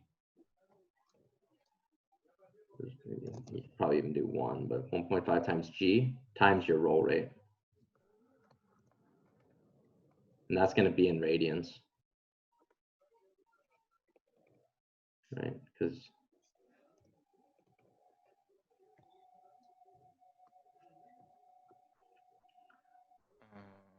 What did you say the units were? radians. Radians per. No, just radians. It's just like how much is your car rolling in the turn? And then your Okay. and then so you could probably convert that. Well, you probably don't need to. You can see what's your max tire travel. So take this and multiply it by your track width over 2, and that'll give you how much your tires are traveling in a roll.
Ooh.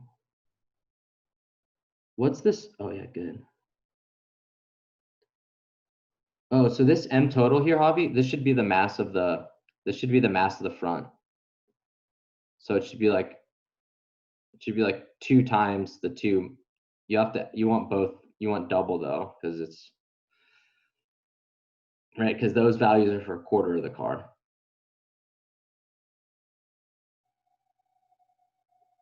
So you have mass sprung front plus mass unsprung, and you multiply those by 2.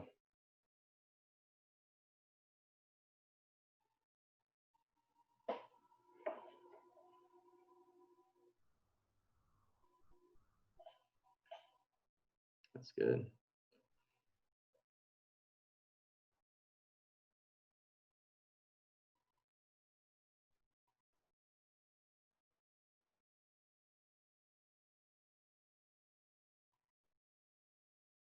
So yeah, it's the height of your roll center in the front. So I forget what you called that, but I think you called it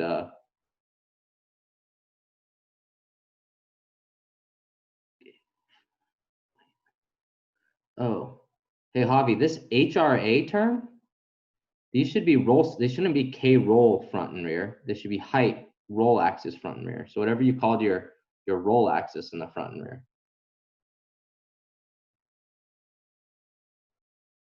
you called them RC, roll center front, and the roll center rear. You call them RCF and RCR. See those? 0.5, 0.5.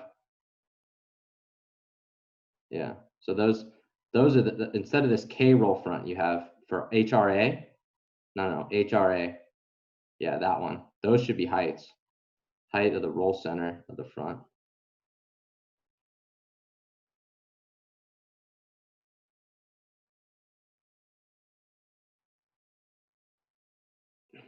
Roll center of the rear.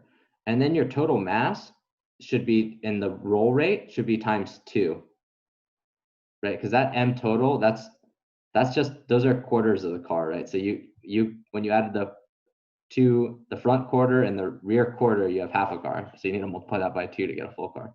Yeah, there you go. For both of them, right? Yeah, for both of them. That one should be the bottom one should be multiplied by G though, because that's the weight. It's not that one's not divided by G. So that should be times G. So 2 times G times mass total. Yeah. Yeah, there you go. This looks good. So you have K roll rear plus 2 times height roll was, yeah, roll center front RCF. Okay, and then you take this whole thing and you divide it by the same terms but for the rear.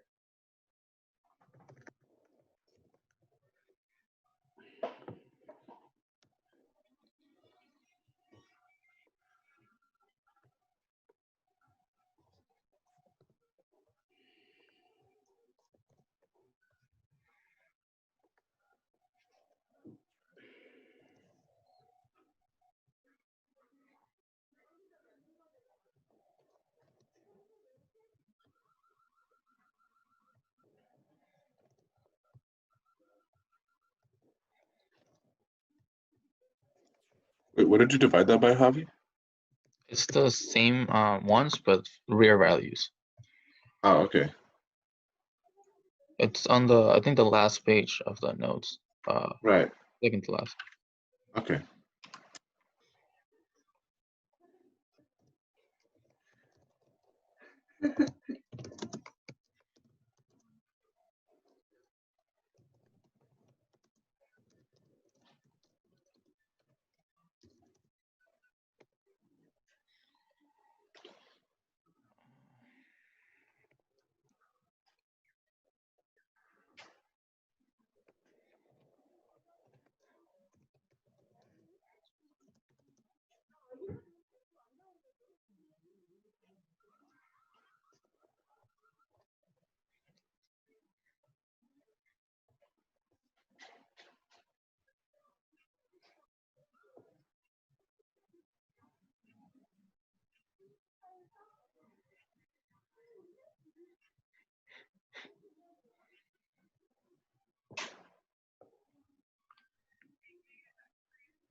Answer. I don't know what else to label it. Well, technically, that's not the answer because there's like another thing underneath it.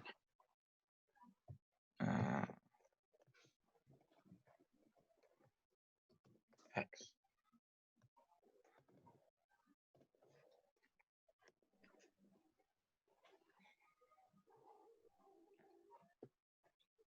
Here.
Yo, Javi. What's up? What's that whole X thing? The big X. It's the. You see that equation that has like K phi, R S plus whatever. It's Yeah. it's that one.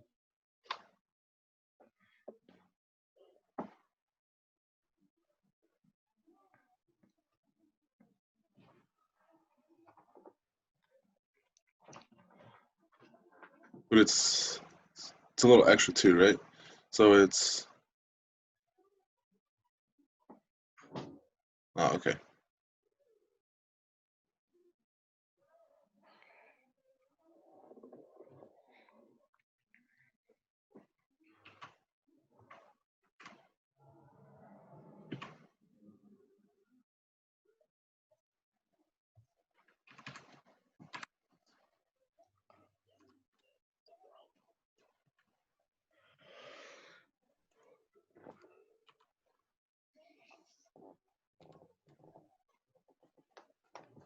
Can you scroll right a little bit? What's that? Can you scroll right on the X equation a little bit? Okay, so it's pretty much okay. Keep going.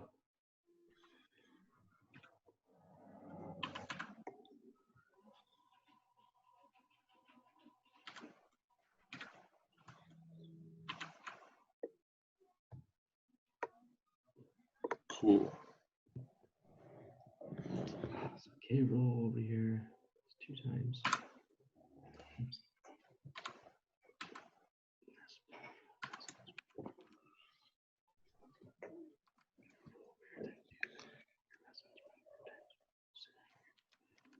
Okay, and then what's your X here?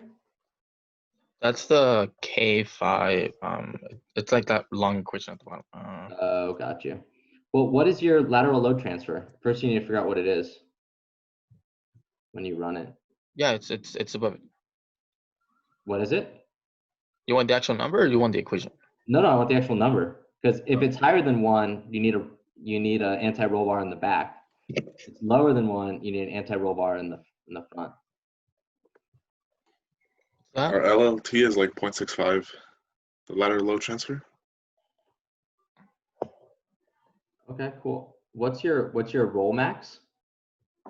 Roll max, 0.12. And what happens when you convert that to degrees? 2 degrees, what's Like a 180 divided by pi. 80 divided by pi?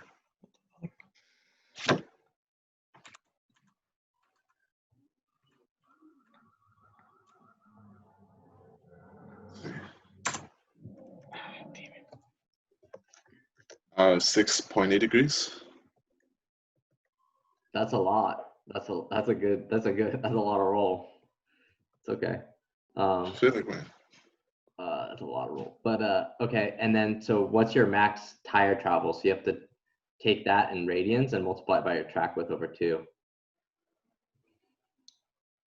It says 17.18. Really? Because it's the tire travel is the max roll times the track width over 2, right? Yeah. So what should the answer should be in degrees, right? If roll max is in degrees. Oh no, put it in radians. You want radians times your track width. Oh, in radians it's And 0.299. Okay, that's feet. So Yeah. that's like 3 inches. Yeah, something like that. Sounds more reasonable, right? Yeah.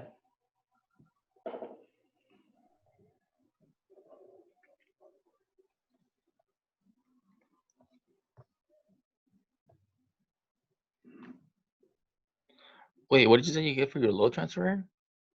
It's like 0.67 or 0.65. I have 0.74. What? We have the same code. Is my screen still sharing? What's up? Is my screen still sharing? Yeah, your Yeah. screen's still sharing. Yeah, the little this one. Okay, well you guys, what's your like front roll stiffness and rear roll stiffness? You can start with those. The front roll stiffness. Okay, roll front. What the? It's like 1.82 times 10 to the third, and the rear is like 3.1 times 10 to the third. Different than yours. You didn't use the shock stuff, did you, Aaron, for the K roll? Make sure you're using the wheel stuff. Yeah, I use the wheel stuff. Okay. Maybe our numbers are different. What's your height of the roll moment? Let's see here. Height of the roll moment is 0.4. What's your height of the roll moment? Height of the roll moment is maybe HRM 0.84. Point what? 0.84. Oh, well, that's a difference. What's your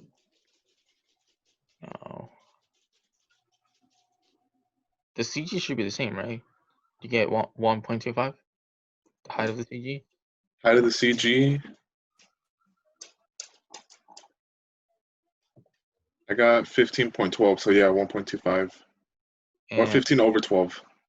Yeah. And then the HRA. What did you get for that one? HRA. That's for the HRM equation. HRA, I got 0.4. I have 0.8298, and then let me see your HRA equation. it's right. It's still my screen sharing. It's right above this one. M total. Oh, it's because I multiplied M total times 2. Oh. I don't know if. I don't think you should have, right? Because you're including both sides of the car. Because technically that's only one side of the car, right? Okay, let me see. What's the question? So our difference is in the HRA. Yeah. he just has M total, and I have M total times 2. Oh, you should be M total because the otherwise you should have to multiply the mass in the rear by 2 for both halves. So Right. either you should have multiply by 2 on the bottom, and then for each of the 2 mass terms, or have no multiply by 2s.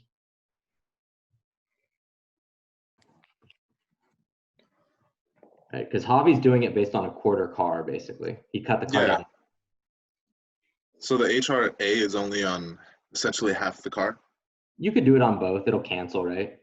So if you put a times 2 times the mass terms on top, Oh, right. and then times 2 on the bottom, it's not going to change it.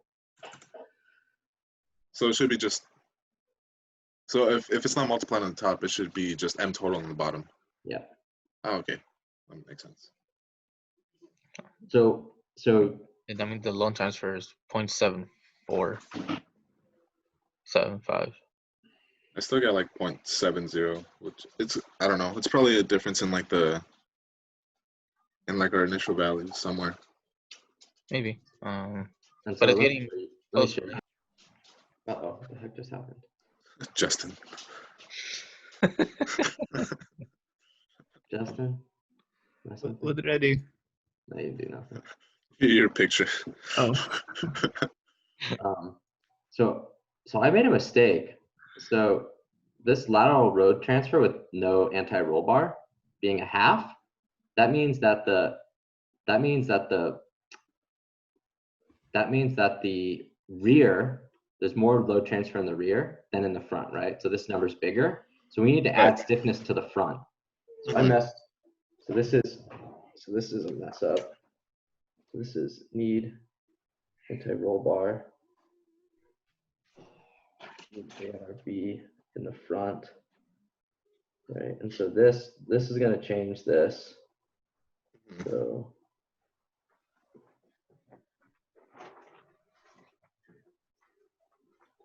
right, so this is, let's just redo it. So basically, so you guys found 0.6, so that means you need a roll bar in the front, which you probably won't do.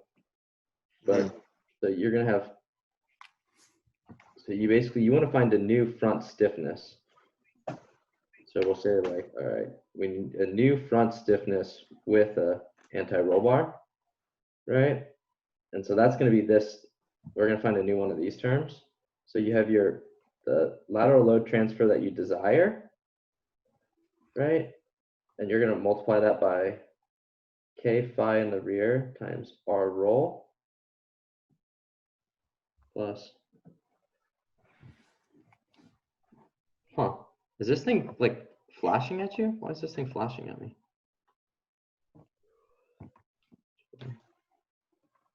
You guys still, okay, so yeah. So it's basically, we're just looking at this term. So weight, rear divided by G, height of the roll center of the rear. Right, so this is like the load transfer in the rear, right, times this new one that we want, and we just subtract this away. Right, so we move this over, multiply it, subtract that, minus weight of the front divided by G times height of the roll center in the front. And we should divide this whole thing by R roll. And and now we have our new K phi of the front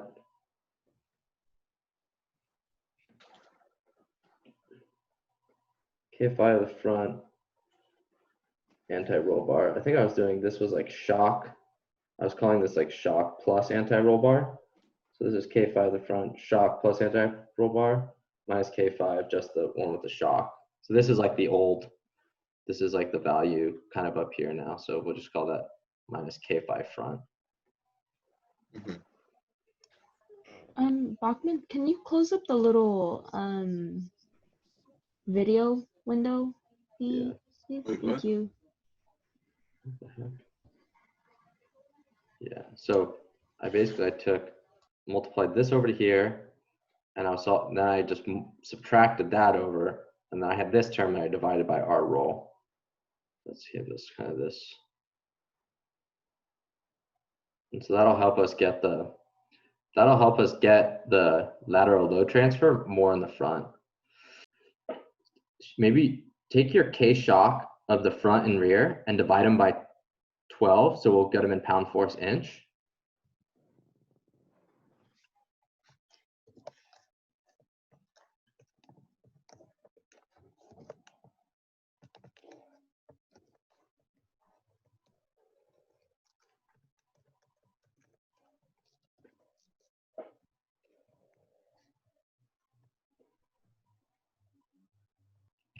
So I think if formula's done, you guys, I mean, if you want me to put you in a breakout room, that's cool. If you guys want to like keep like double checking things. But I wanted to talk with Baja a little bit about progressive springs. I mean, you guys might have one too, where like near the end of your spring travel, you might have like a bump stop in the spring. So like in case it goes too far, it doesn't smash. It like has some rubber that kind of cushions it basically. Yeah. So I'll share my screen. So Javi, tell us what your shock stiffnesses were for the front and rear. The front is it's pretty much 40, and the rear is 50. It's like 40 and 50. Okay. So if we look at if you look at like an actual air shock,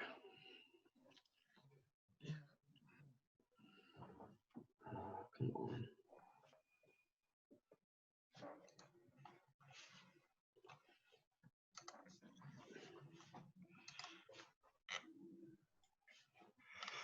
Some stuff maybe.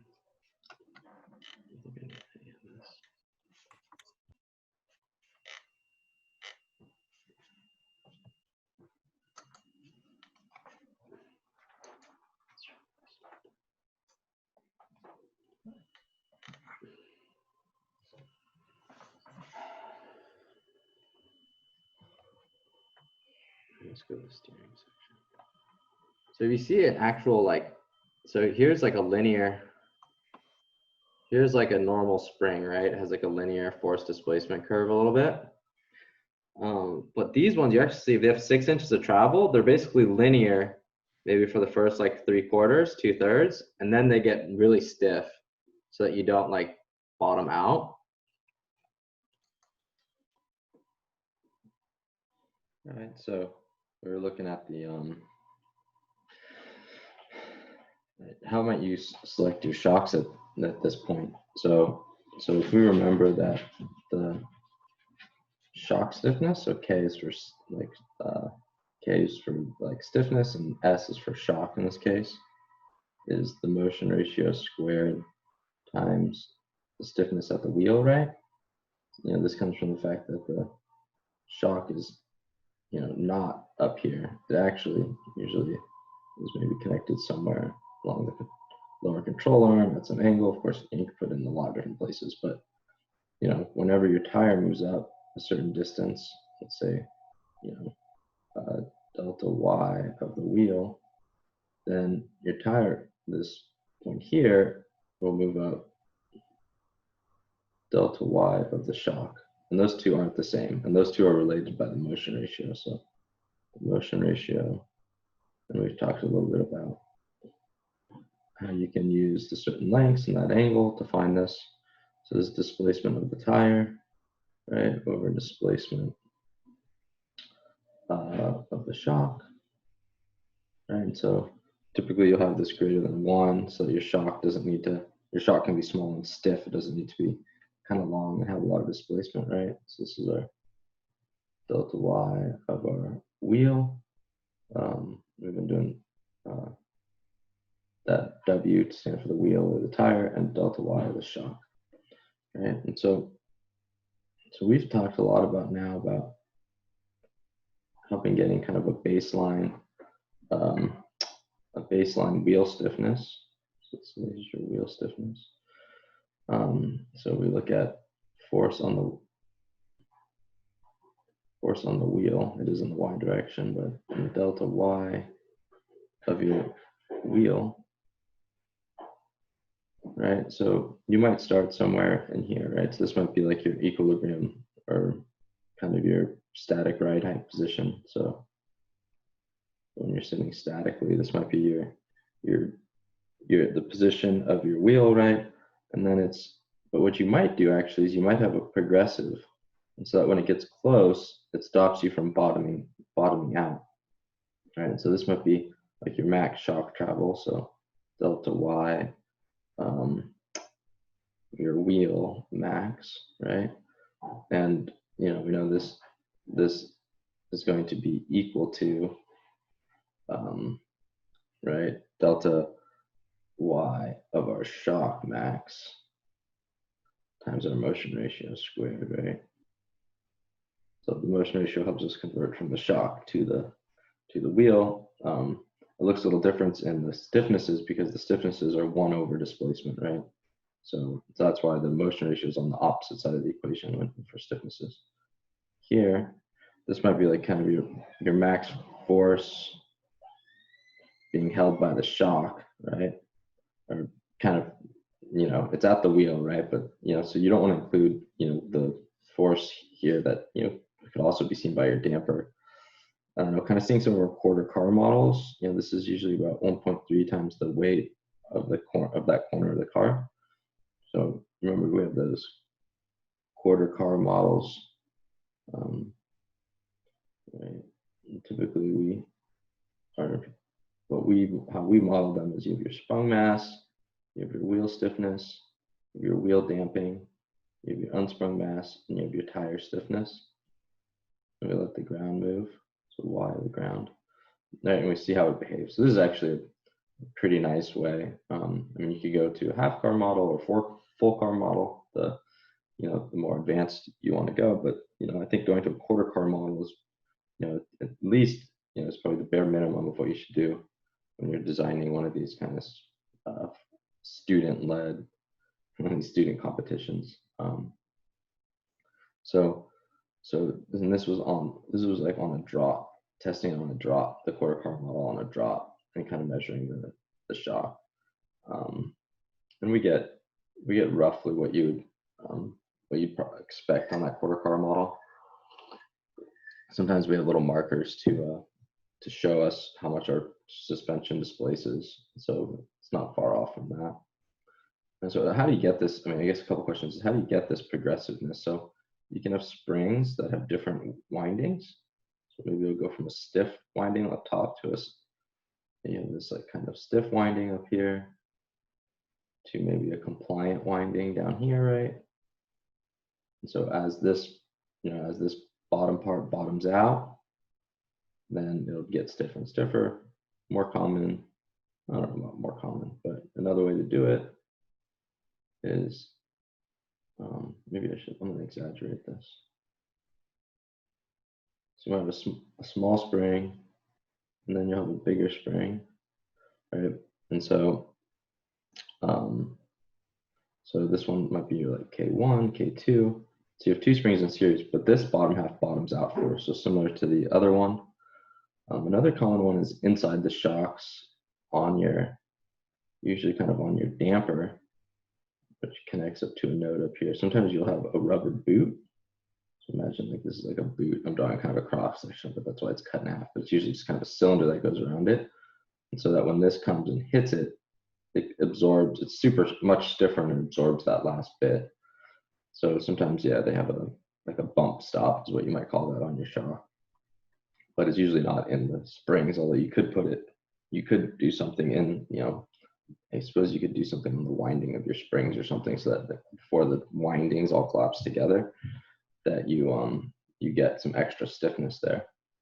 But let's focus on this one. This is maybe at least the more, I think this progressive rate is probably more important in Baja, where you're hitting your max travel a lot. And you can see, a large range in forces. Where formula, you're a little more controlled, right? And so it's probably less of a critical need to have this progressive, although I'm sure there's people who do more advanced suspensions, could find plenty of good reasons to do it. So we have this progressive rate, and this right here, where to put this stuff. So this slope right here is k of the wheel, right?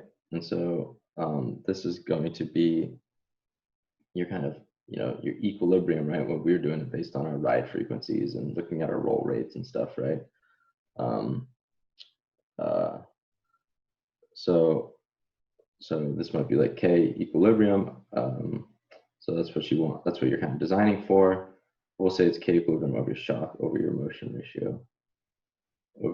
ratio squared, right? So that's because what we're going to say here is, so at equilibrium, when both of these shocks are being used, these are springs in series.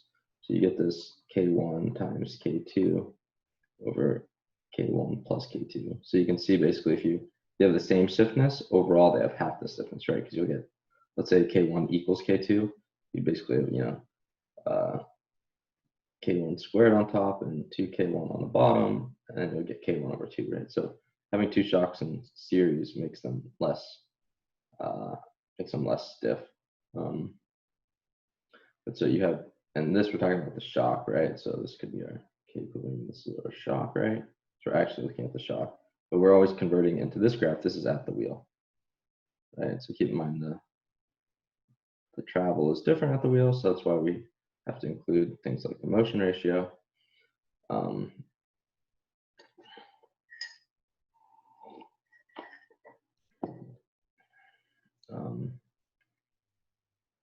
So, and then the other one and we know this part right here. So after it bottoms out, so we'll say that K, the progressive, right?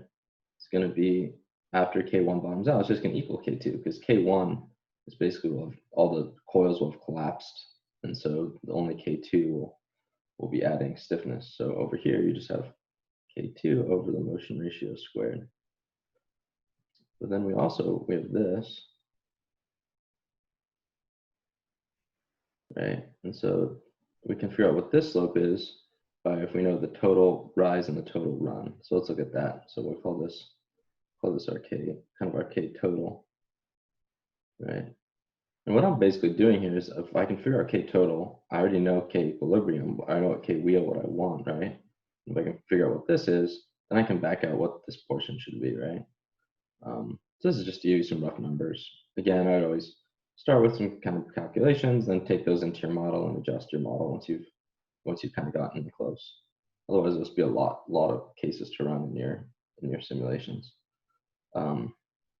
So we know that K total is going to be equal to the total rise over the total run, right? So our total rise, in this case, we said it was about 1.3 times the weight on the corner. That was the max force. So the weight on the corner, right, for a front tire in Baja is, around 100 pounds. Maybe it's 120, 150 in the rear. It depends on, this totally depends on if you're doing a front or rear corner, and even left to right, it might be different if your engine isn't centralized, especially. And your run is just going to be delta y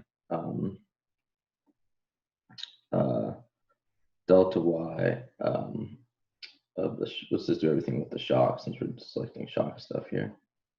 Delta y of max of the shock over the motion ratio squared, right? And so that's just this delta y max. I'm going to put it in with the motion ratio and the shock value, because you probably know the max. You can figure out your max shock travel. I mean, you should also know your max wheel travel, but so that's the max rise over run. And then if we break that down into these two parts, and so I don't know, I think roughly maybe this is usually on the order of 1/3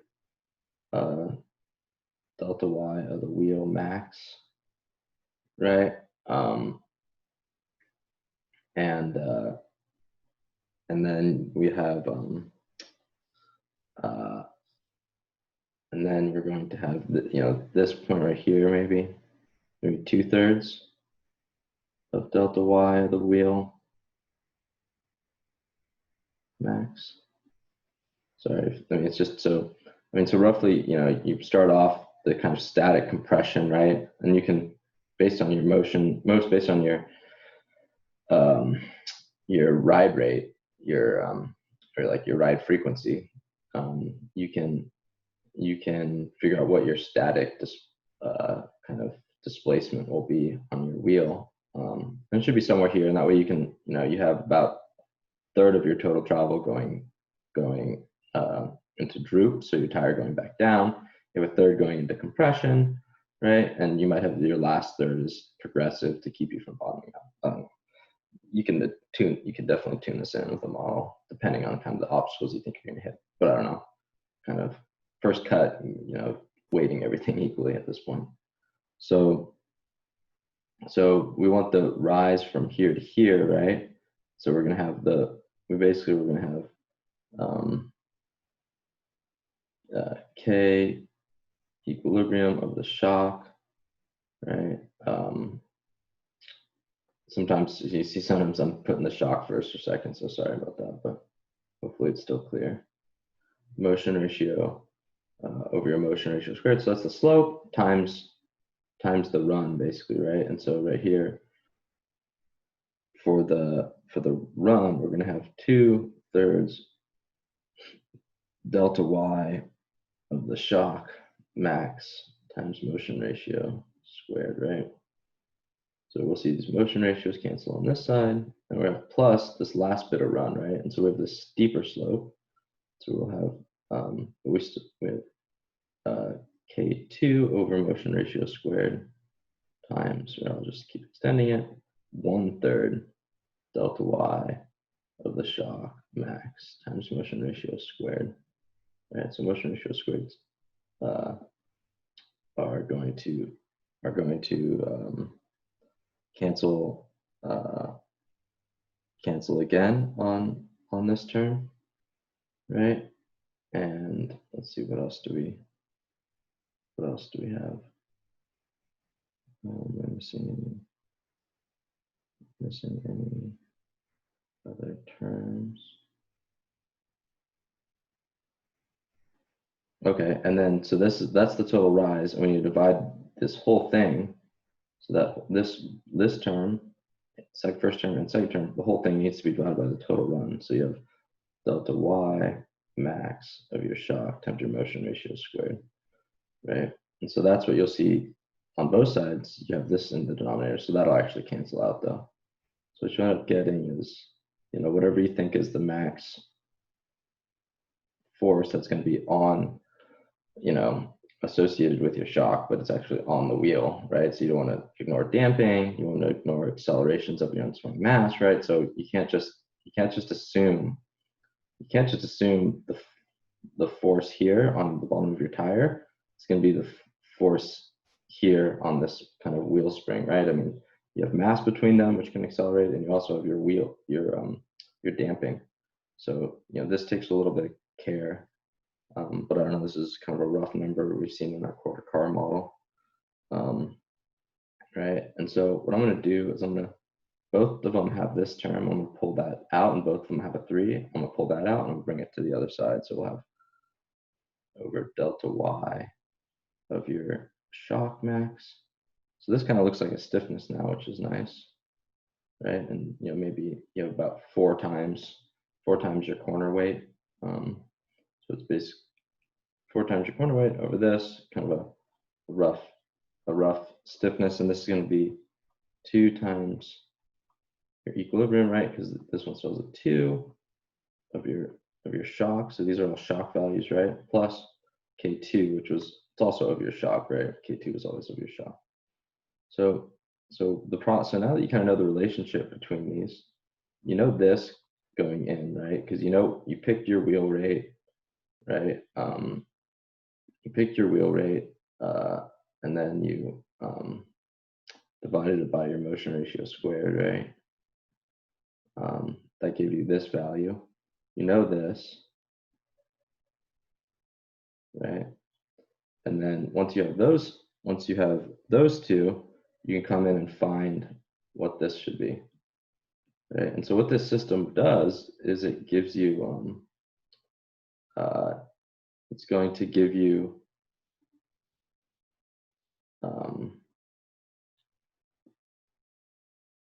So once you can find K2, right?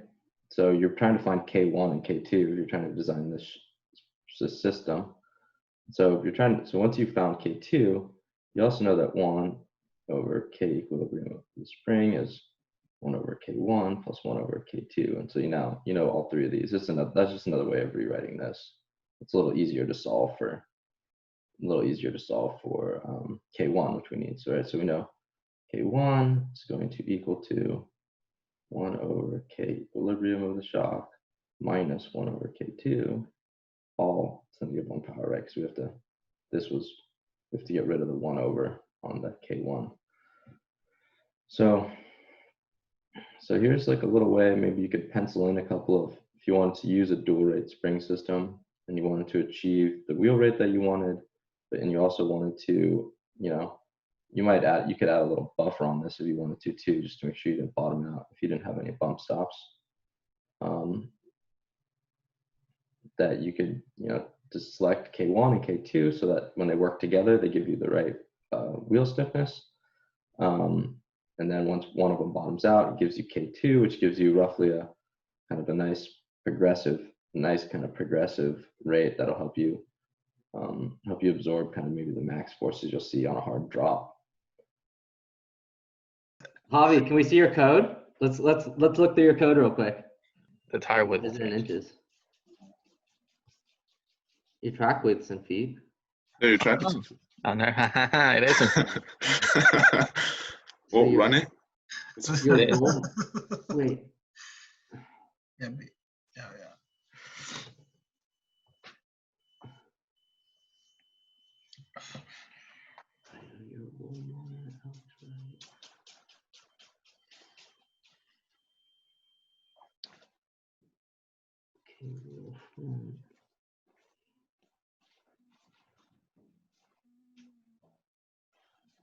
Is 13.22.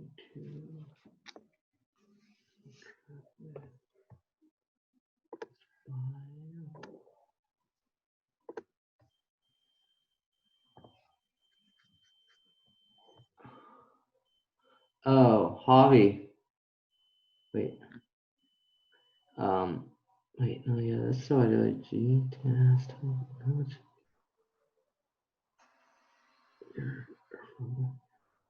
Their roll rate is 1.00243.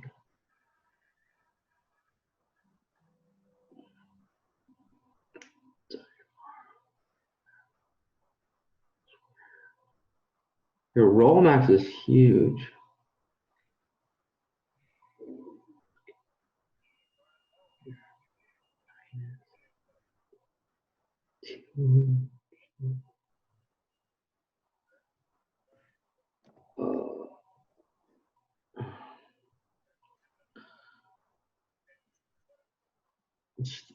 It's just way too big right now. Tire travels too.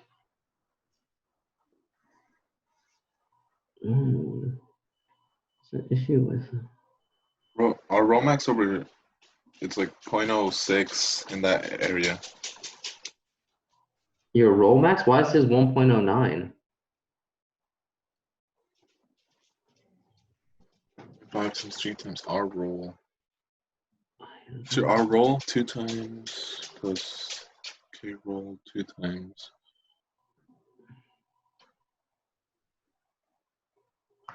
Plus. What's your mass total? It's 7.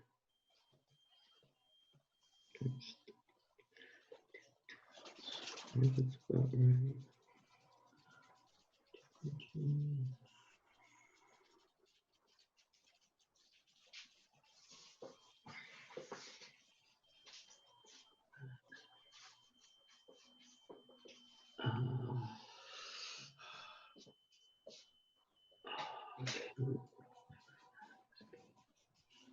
Javi, can we look at your KWs?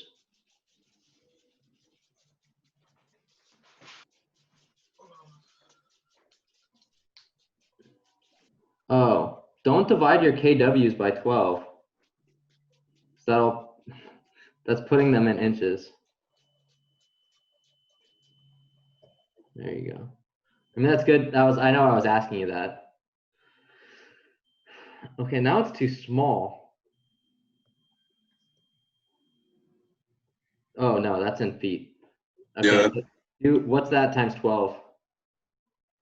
This guy, the tire Yeah. travel. Yeah. 12 times that.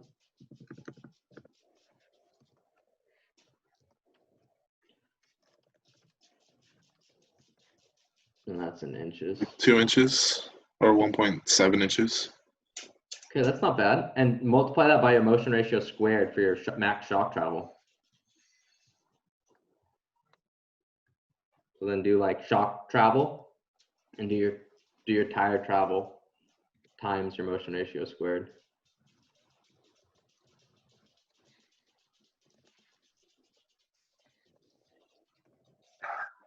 Sorry, what did you say it was? It's just your tire travel times your motion ratio. Actually, it's not even squared. It's just tire travel times motion ratio. Only the stiffnesses are squared, not the actual travels. So just do your front, I guess. I guess because they'll be different for the front and rear, but your fronts. So this could be your shock travel in the front or something.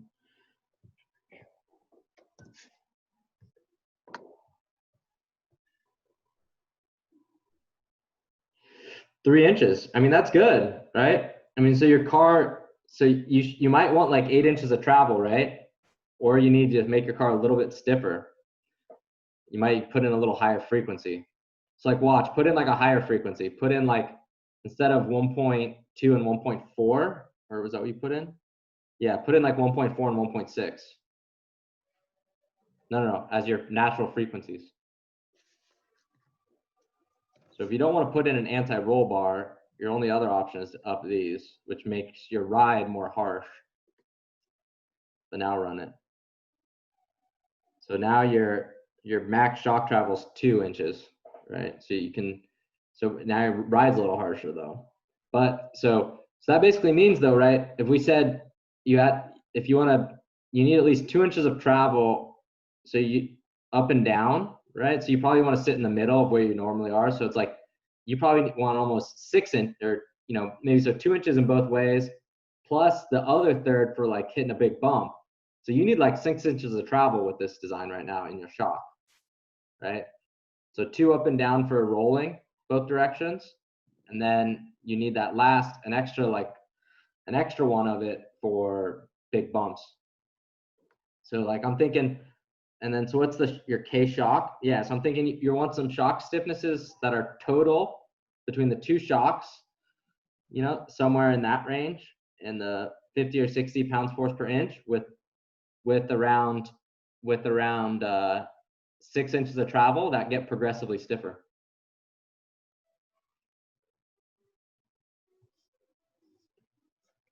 Does that make sense, Javi? Yeah. We didn't solve for how much progressively stiffer yet.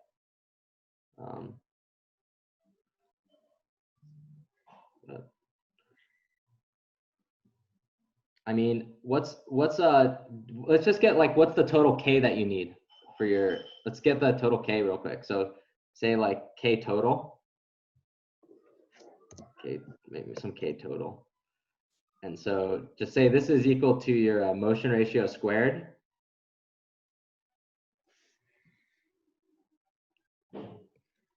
So maybe motion ratio of the front squared.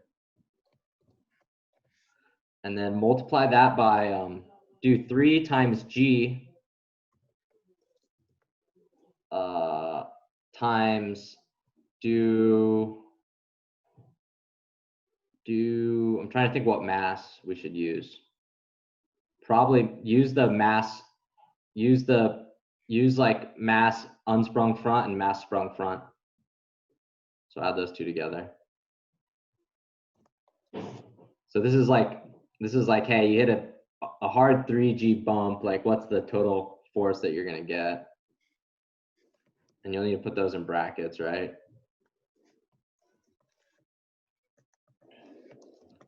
Okay, so motion ratio squared times 3G, and then divide that by let's divide this by, so that's 4, you can divide it by 6 inches. Let's say our total travel is 6 inches. We'll do it in pounds force per inch. So what's our K total? We'll compare that. 158. Okay. So like our front shock, we're thinking like it's 50. So I'm gonna steal this screen back from you. So in this diagram, we're basically saying the slope is 50 here, but it's 150 here overall. So most of the time we're operating down here, but for these big bumps, we have this kind of jump basically, right? So this second spring, this K1 is gonna have to be like 200 if we want something that stiff. I mean, the 3G might be overestimating it, but you can see what I mean, how this, to handle those high forces, this stiffness might need to be a little bit higher. A 3G is probably not about right. And then you could take this, once you figure these out, you could take it and put it in the quarter car model, right? The MATLAB model with the quarter car, and you could start to see the responses, right? And dial it in a little bit even. So if I was designing the suspension, I'd do this first step basically. And then I would start to think about my progressiveness, and then I'd take it in my quarter car model, and this would get me in the ballpark, and then I would use my quarter car model to see how it goes over bumps and stuff, maybe to tune it in a little bit. But I think that, that starts to, I think that starts to get us kind of in the ballpark a little bit. All right, sorry I was not as well prepared for this one, but I hope that too, like this lateral load transfer. So like now you can see how the kind of this shock stiffness, basically these like kind of wheel rates in the front and rear, like relate to the roll stiffness, and how like this roll stiffness relates to this lateral load transfer, right? And like, so if you have like stiffer in the rear, you're gonna have more load transfer in the rear. You think about it like the car's rotating, and it's that back stiff spring that's holding more of this force basically, right? And so you have more weight transfer out there. And if you have a lot more weight transfer out here, you tend to oversteer. You have these you need larger slip angles in the back. So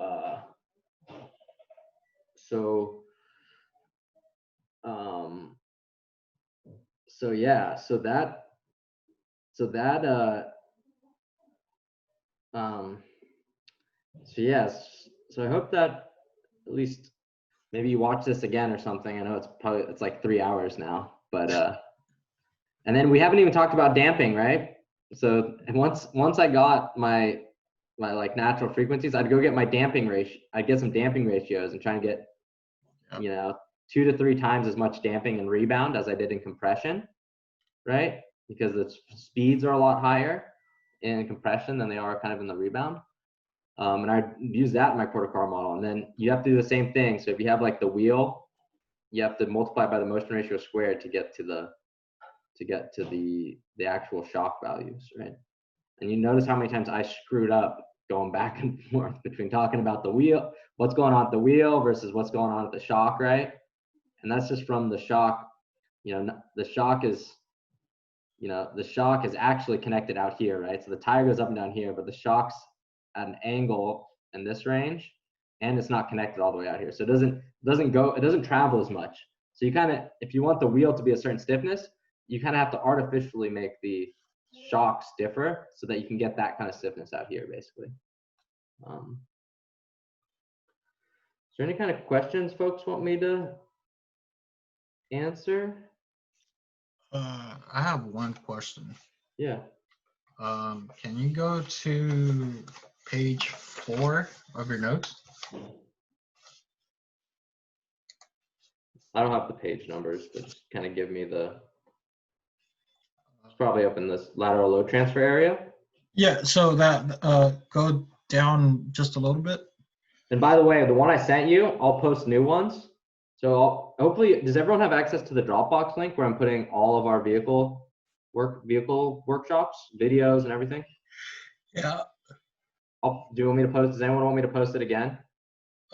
Sure. All right, but I'll post this. But keep in mind, I made a mistake earlier. So if this is less than your desired, like if you want 0.85, you know, we said like the desired is 0.85. Yeah. Then this basically you have too much load transfer in the rear, so you need to stiffen the front, or somehow make the rear softer. But like, Okay. it's not a okay. Your question?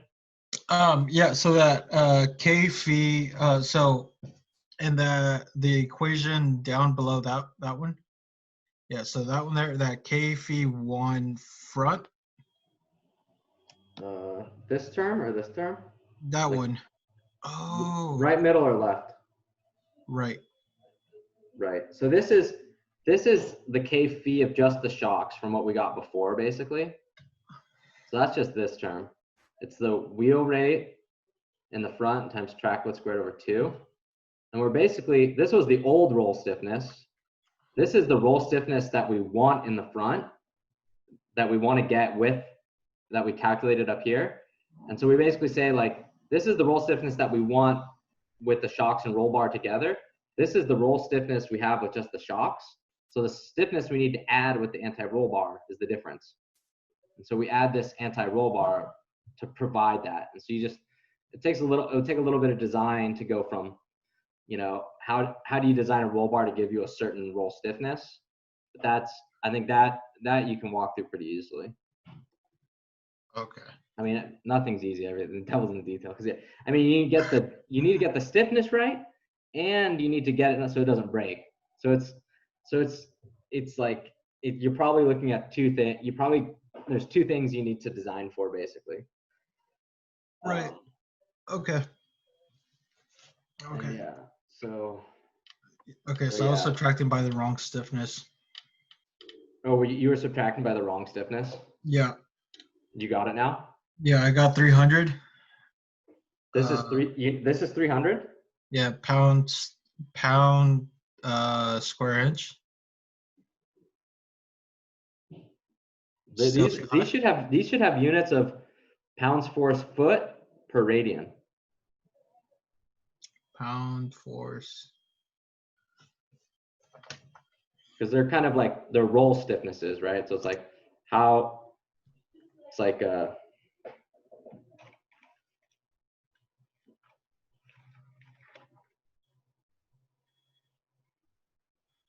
like let's see. Oh yeah, you're right. You're in this range. Right. So Pound, this, for yeah, example, pound foot per radian. like torque on the roll center equals K phi times the angle that they twist. Oh, come on. Oh, my internet's going bad.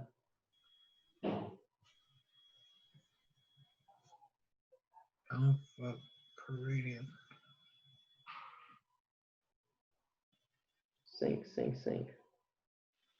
Yeah, right. It's pound foot per radian. There it is. Yeah, pound foot per radian. Perfect. Because these roll stiffnesses, they relate like how much torque. They relate the torque to how much they twist, just like a force equals kx, but it's just rotational. It's just torque and an angle instead of a force and a displacement. So it's like a rotational stiffness. Right. So the units is a torque divided by an angle. We need to move this thing over.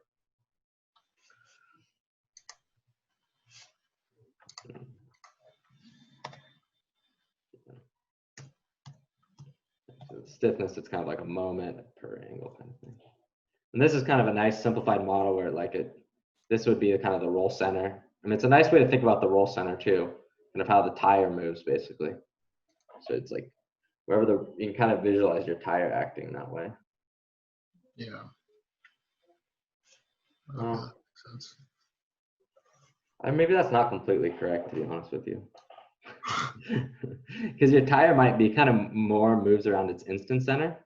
The tire moves around the instant. So it's like the car kind of moves around the car is good here, it kind of moves around the roll center. And your roll center would be here with this suspension. That's right. Yeah. Wait, what? Yeah. I mean, I guess with this suspension, your instant center is also here. So it's good. That's why it's good. Your instant center is right here. So it's like this suspension, everything's your roll center, and both your instant centers for your tires are right here. Yeah.